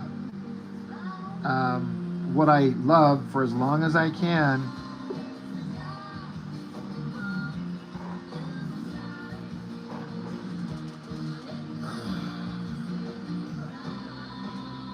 Greetings from Turkey. You also draw. I would be happy if you look at my drawings. Well, you know, I would look at your drawings. I can't do it while I'm doing a live stream, but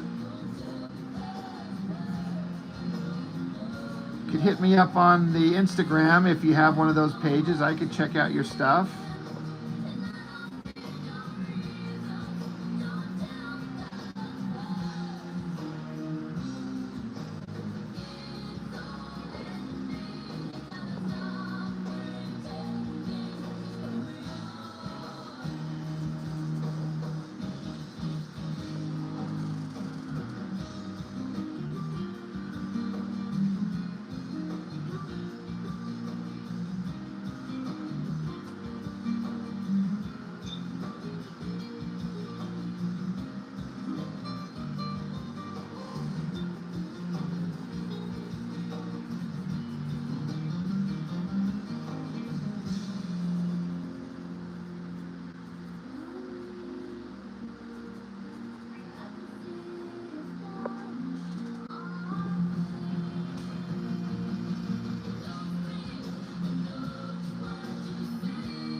Let the tubed codpiece guide your way, guide your hand.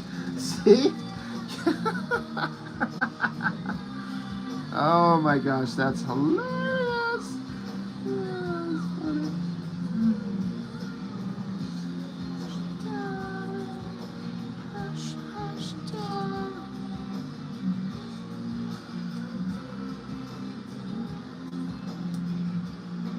Todd, seriously? They sent you a letter on your 18th birthday saying you need to report back to join the military or be banned?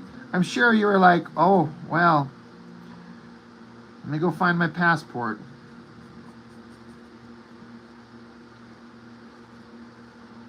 That's crazy, man. That's interesting.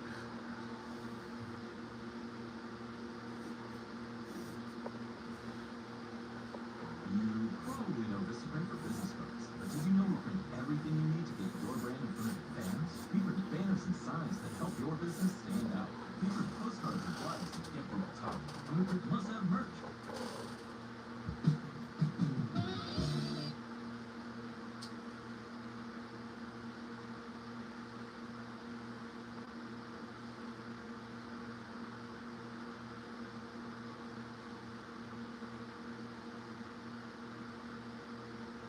In 5, 4, 3, 2. You were at Cooper's when that arrived, so you were like, I don't know, I might have to do this. This is clearly important.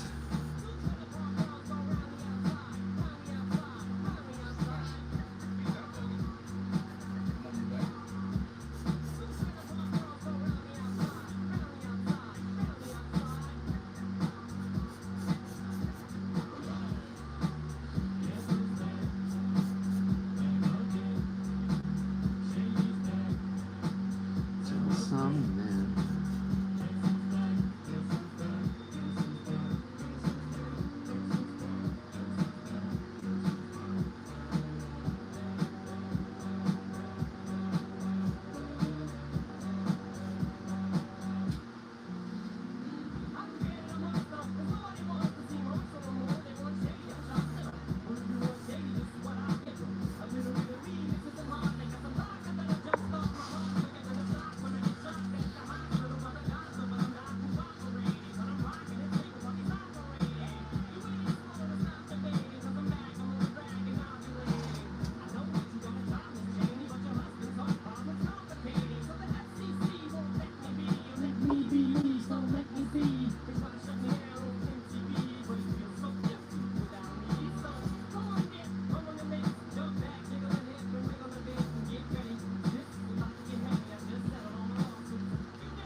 So Todd, you got to watch Andy Kubert drawing some of those pages? Like, you got to see the work?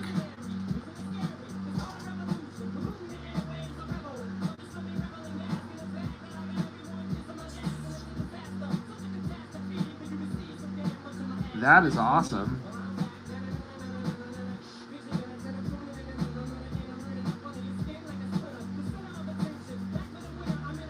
I find myself liking his X-Men stuff a little bit more than I did at the time, but it was his later stuff that really bugged me from, you know, I don't know, I just had enough of it. I could not look at his work anymore without it just driving me nuts.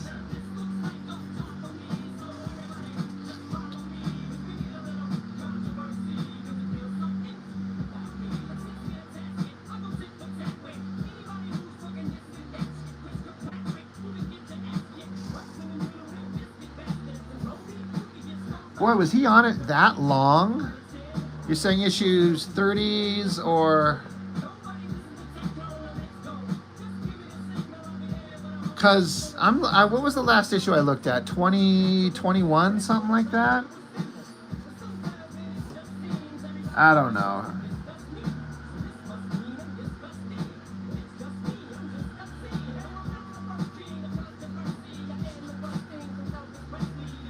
It's got a weird style that I struggle with.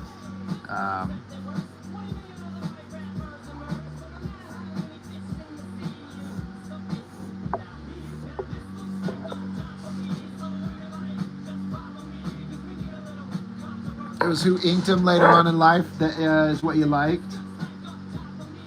Yeah, inker can make a big difference for sure. Yeah, that's. I mean, hell, just working with Chuck has shown that to me. It's like my work has taken on a whole new look with him drawing on it.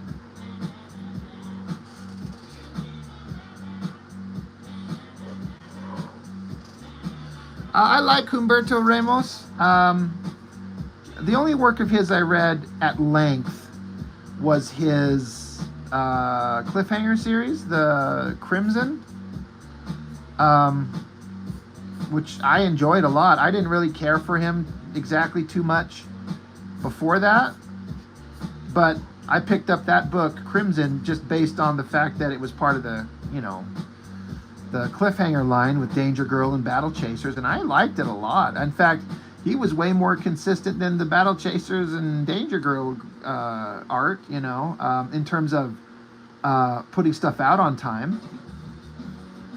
Humberto knows how to hit a deadline.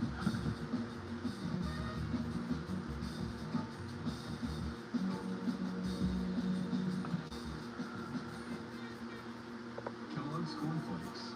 4 simple ingredients, plus vitamins and minerals. That's it.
Yeah, the way Andy does those eyes.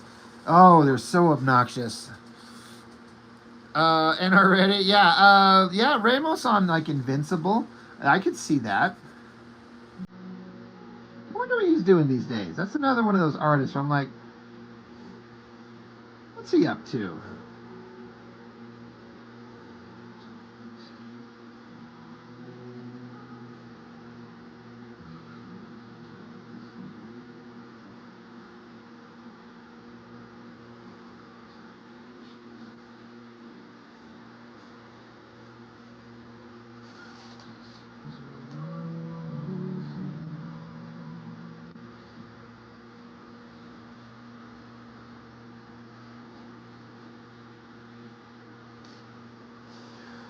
Yeah, the way that Andy draws those squinty eyes, they're like, oh my, it just, stop it. Why do they have these squinty eyes? It shouldn't bother me, but it does.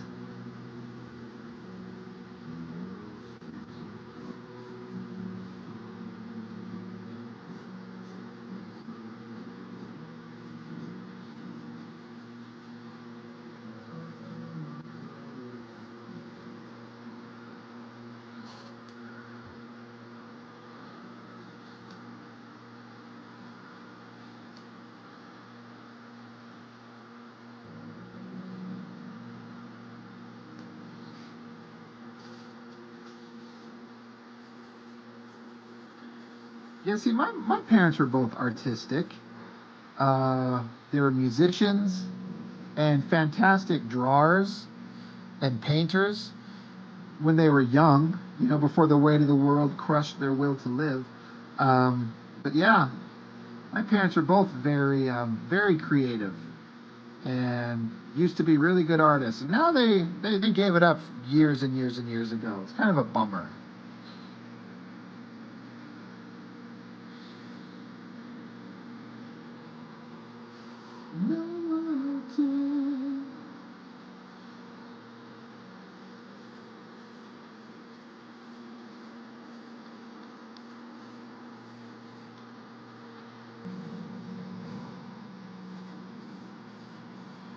Sounds like I can't lose.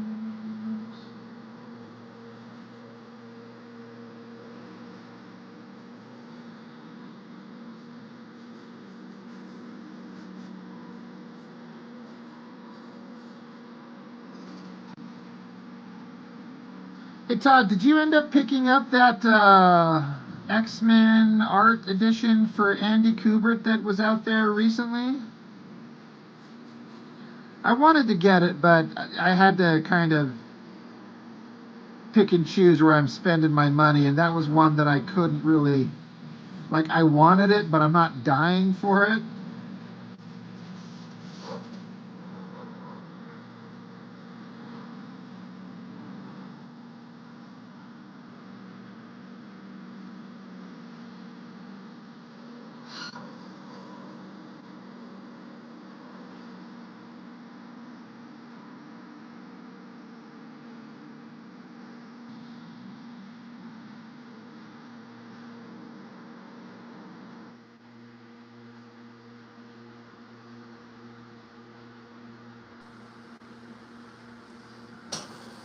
Yeah, I'm kind of hoping that I could find it on the aftermarket sometime in the future when I kind of, can justify it. I mean, I'm going to be picking up the Liefeld one whenever they decide to actually put it out.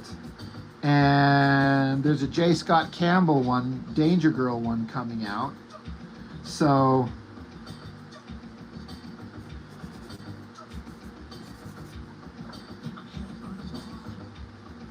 definitely going to be wanting to pick up those, but an Andy Kubert one is kind of a, I don't know. It's a lot of money to get all those damn artist editions. Why does Mark Silvestri not have an artist edition out anywhere? How can Jim Lee have like multiple types? Liefeld's getting one, McFarlane has one, Eric Larson has one. Where is the Mark Silvestri artist edition? I want to see an artist edition for Silvestri with his Wolverine and Uncanny X-Men stuff, honestly.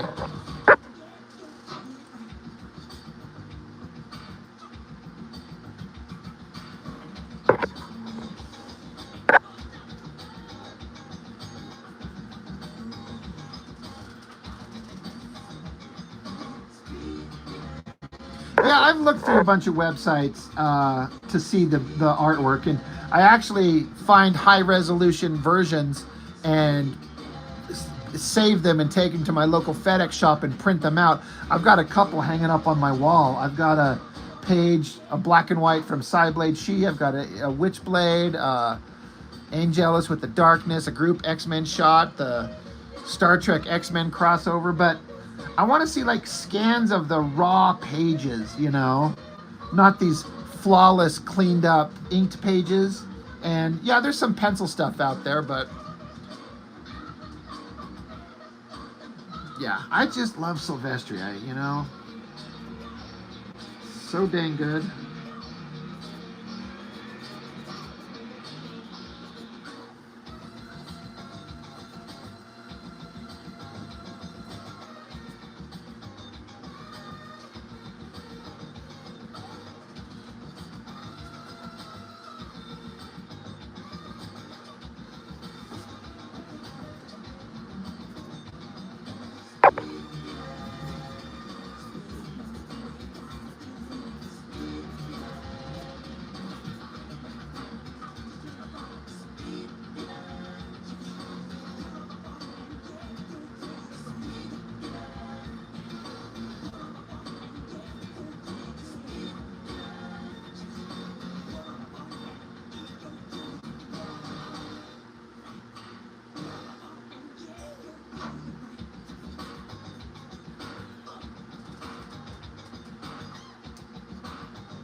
There's some artists who I definitely enjoy that way.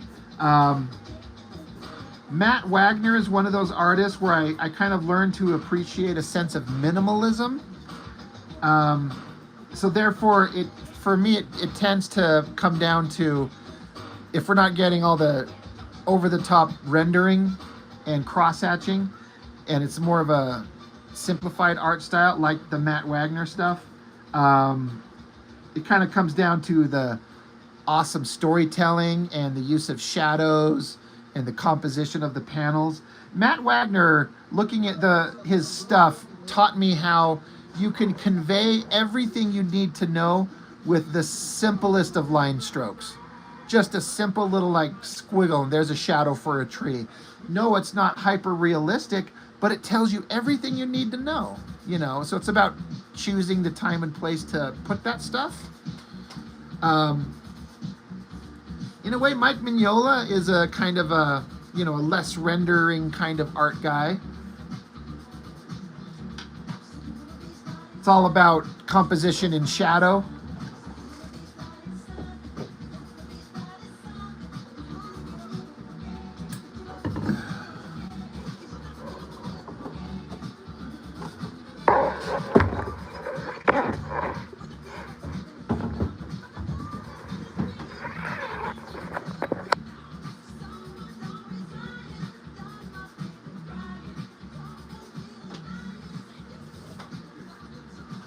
And I definitely like Bruce Timm, but I'm kind of in this weird place where I don't know, maybe you guys could correct me if I'm wrong, but like Bruce Timm, as far as I know, for me, the first time I ever heard of him was he liked being the kind of like art director on the Batman animated series, which I love. But then all these DC animated shows were just nothing but that Bruce Timm Batman animated style, and I got sick of it. Like, I don't want to watch any of that shit. I'm sick of the Bruce Timm art style in animation, if that makes any sense. But then when I see his own personal work, I'm like, okay, his actual physical drawings on his own, outside of the animation stuff, is just fantastic. So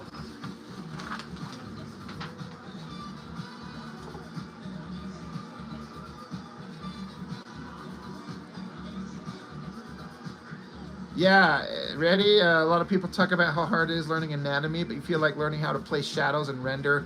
It's all, The thing that gets me is, because I agree with you, it's all hard and it's all frustrating. But then you see other people come along who seem to do it so simply, like so easily. And you're like, how does this person know how to do this so well? And I'm over here trying to get a fraction of what they're pulling off, and I can't even come close. It becomes so aggravating. I'm like, God.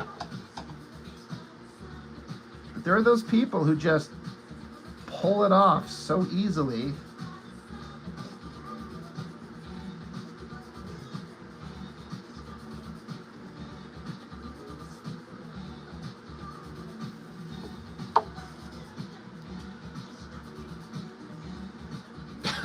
Todd, you hear that?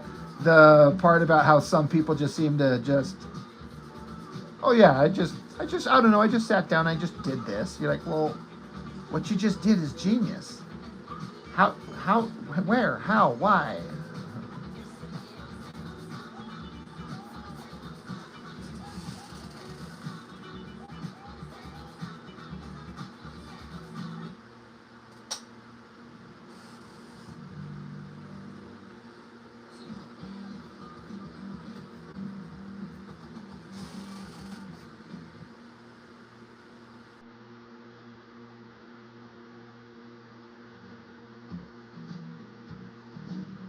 Yeah, right, Todd?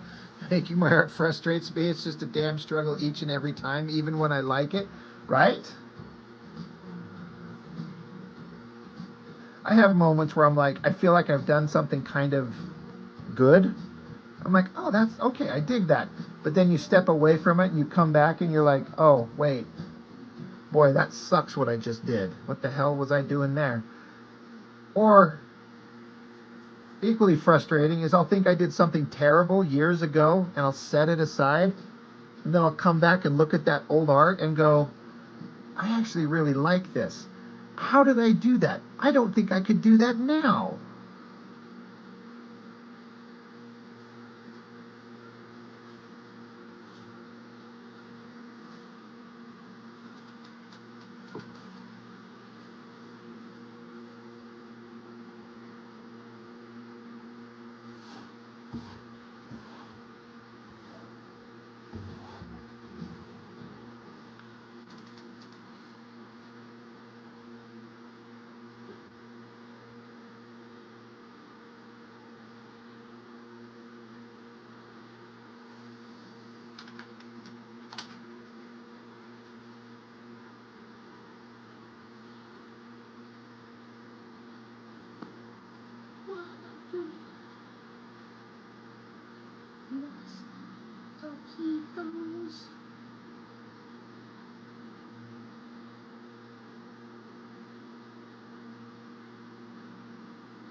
I might have been Randy Fletcher.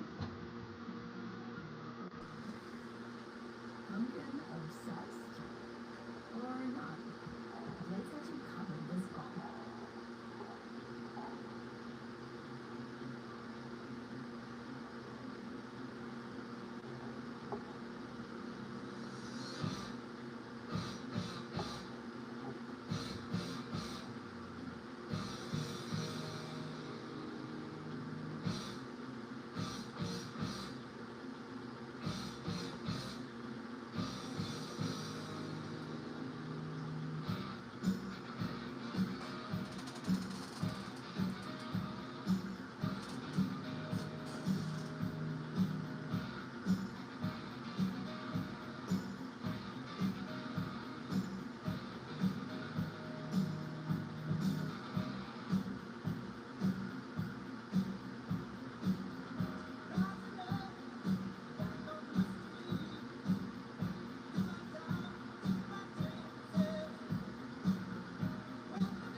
Todd, if you're asking if you're talking about me looking at the stuff you're working on, is that what you mean?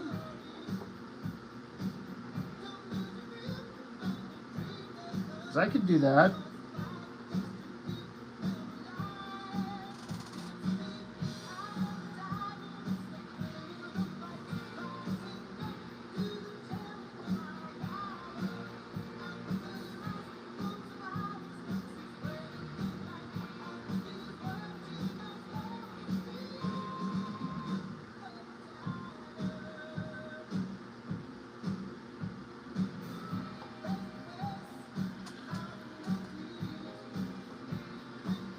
Yeah, that's something we could that's something we could do. I'd be willing to look at it with you if that's what you're thinking.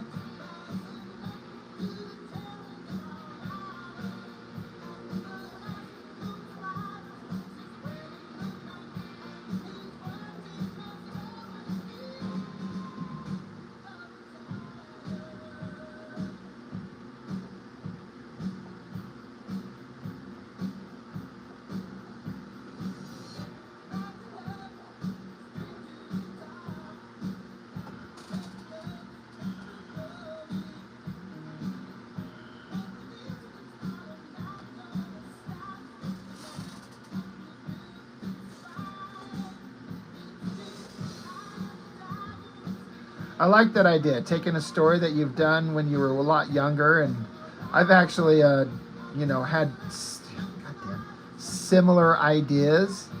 Kind of like taking old characters and things like that, and seeing if I can make some modern-ish version that is interesting.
This is your third year class project. You started for graduation at Kubert. You got 10 pages done but left it sitting.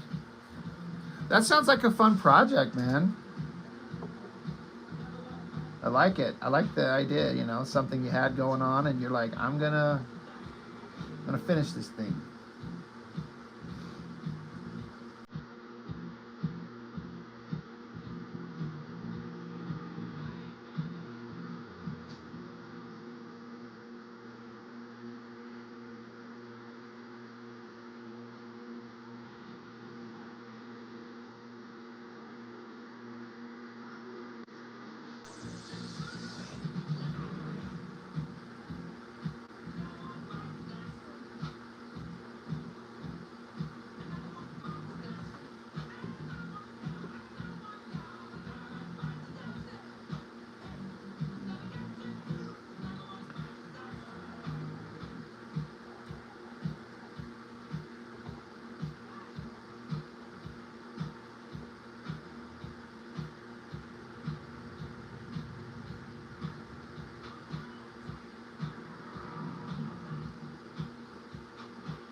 Todd, you're an interesting fella. Considering you're a guy that obviously takes art so seriously.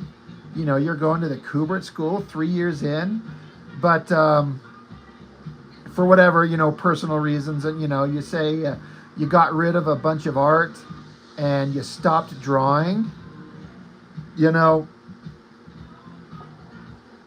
I don't throw anything away. And I can't imagine a world where I ever stopped drawing. I mean, I did once for a little while when I was going through my divorce, because I kind of had to. I put everything away and was like, I'm going to focus on this. I'm going to focus on my marriage and blah, blah, blah, blah. But, it's just kind of interesting to me that, you're such a talented artist and taking it so seriously, but then had kind of a stretch where you purged yourself of everything, you know?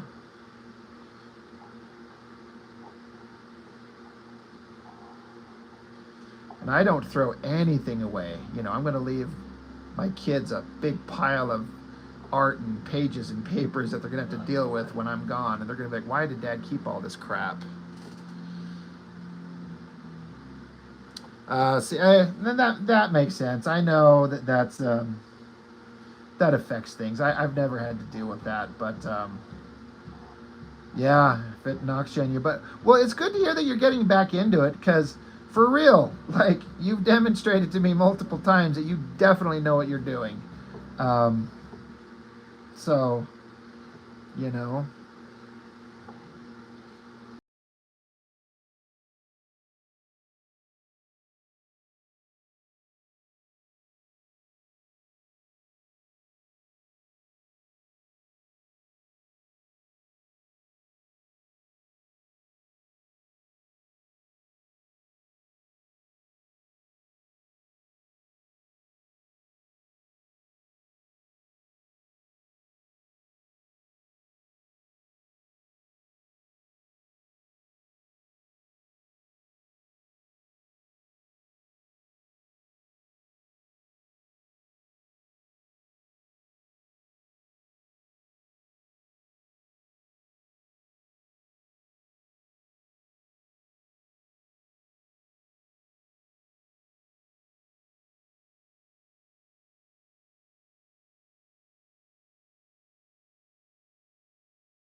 Oh, you shut your mouth. I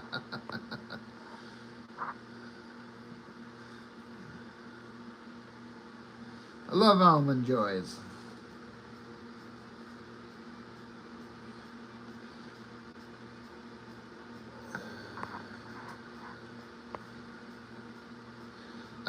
Mr. Reddy, is this a pinup? No, if this works out, by the time I'm done, there's a lot of layers to this drawing. Bubbles, technology, severed heads and arms, and technology, and anatomy, and body hair, and then a black background with the crosshatch out to fade as it gets lighter. Um, this, if this works out, this is going to be like page 1 to book 2. But we'll see.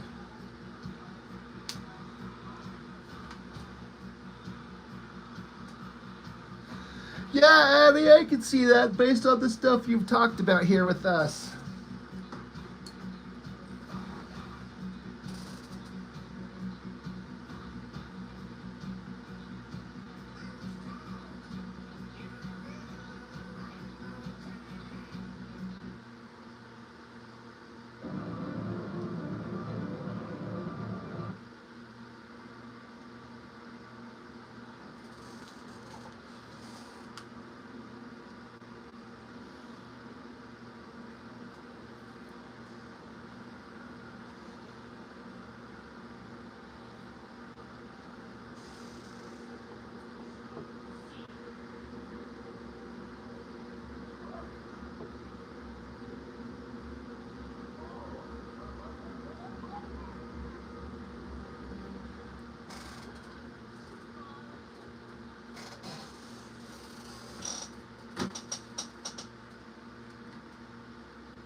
Holy crap. I am getting so sick of hearing Ryan Reynolds and this damn Mint,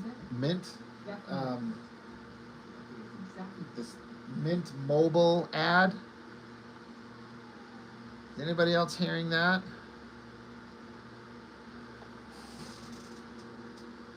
Sick of hearing it. It's every time.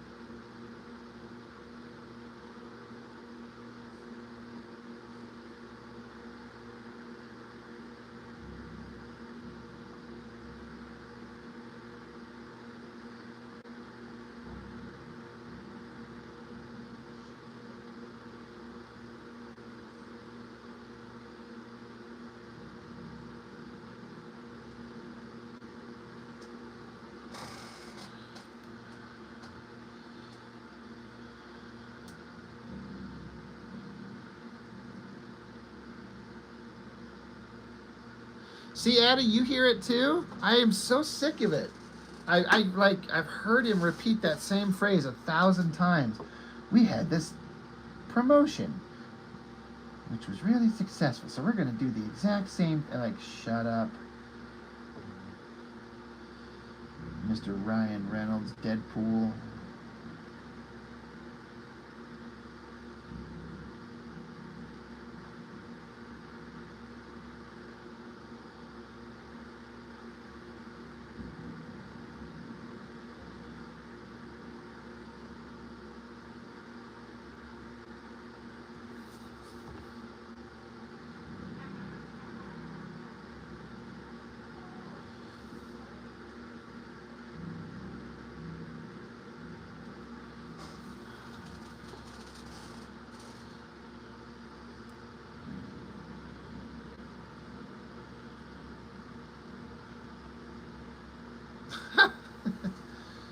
You're gonna watch Gentlemen Prefer Blondes and have a dramatic diva awakening? I mean, I guess there's worse things in the world that could happen, Ms. Addie.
Thanks, Mr. Reddy. I'm not going to be on here too much longer. I've been going over 2 hours. So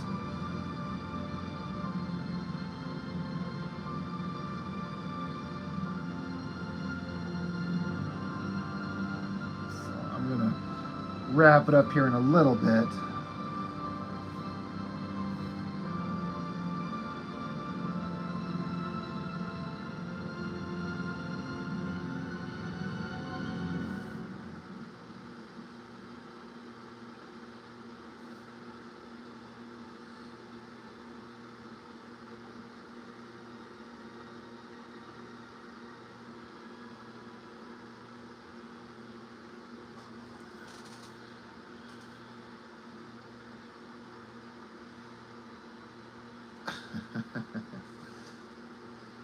Don't you hate it when you have to actually rent a movie? All the streaming services, and then they don't have the one thing you want.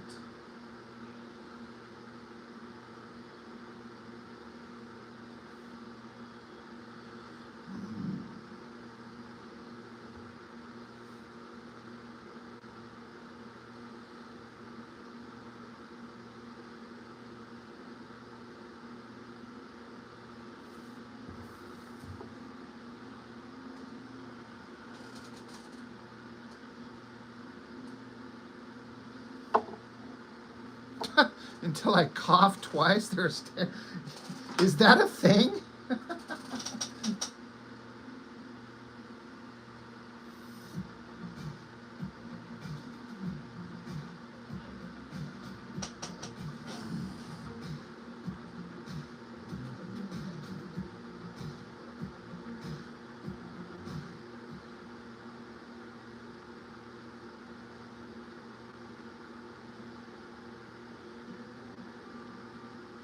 Get it now. Pay later. With Vista Earn financing from Snap Finance. Shop big by paying small. It's easy. Here's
It's like a drinking game.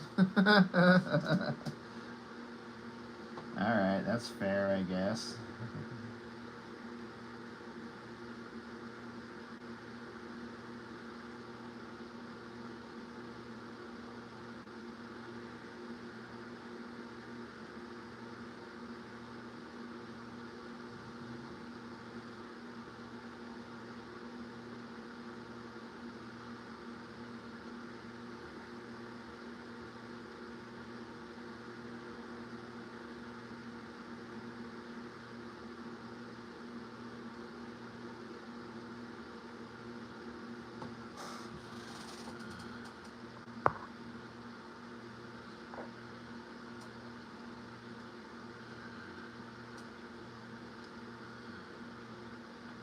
Thanks, Addie. Yes, Michael Pritchard, it is. And there may be more. Again, I had to start with the bubbles first, and then I'm gonna have to start doing all these cables and wires that are connected to his neck and his head and his arms and his junk, and then do the body, and then do the background dark. I don't know. This one might take a minute.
Yeah, there's going to be some of that. There's going to be some going back in after the fact and adding bubbles with white media of some type.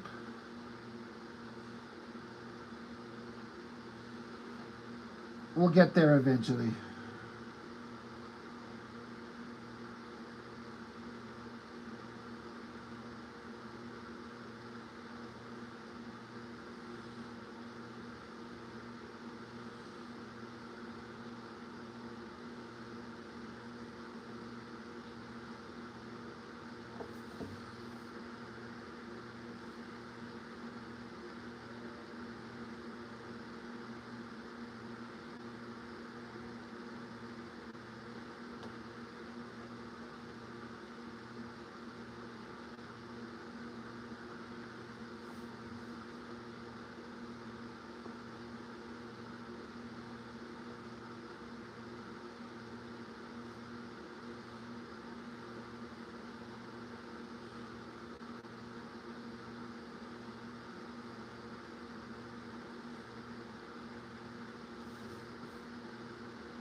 Okay, well, it's probably as far as I'm going to take this silliness tonight.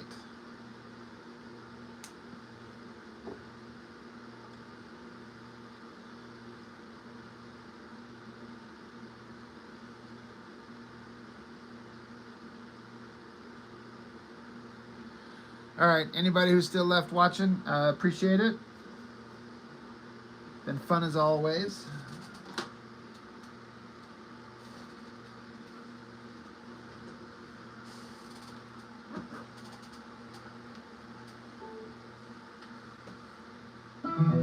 Power off. Thanks, Todd, as always. I appreciate it, man.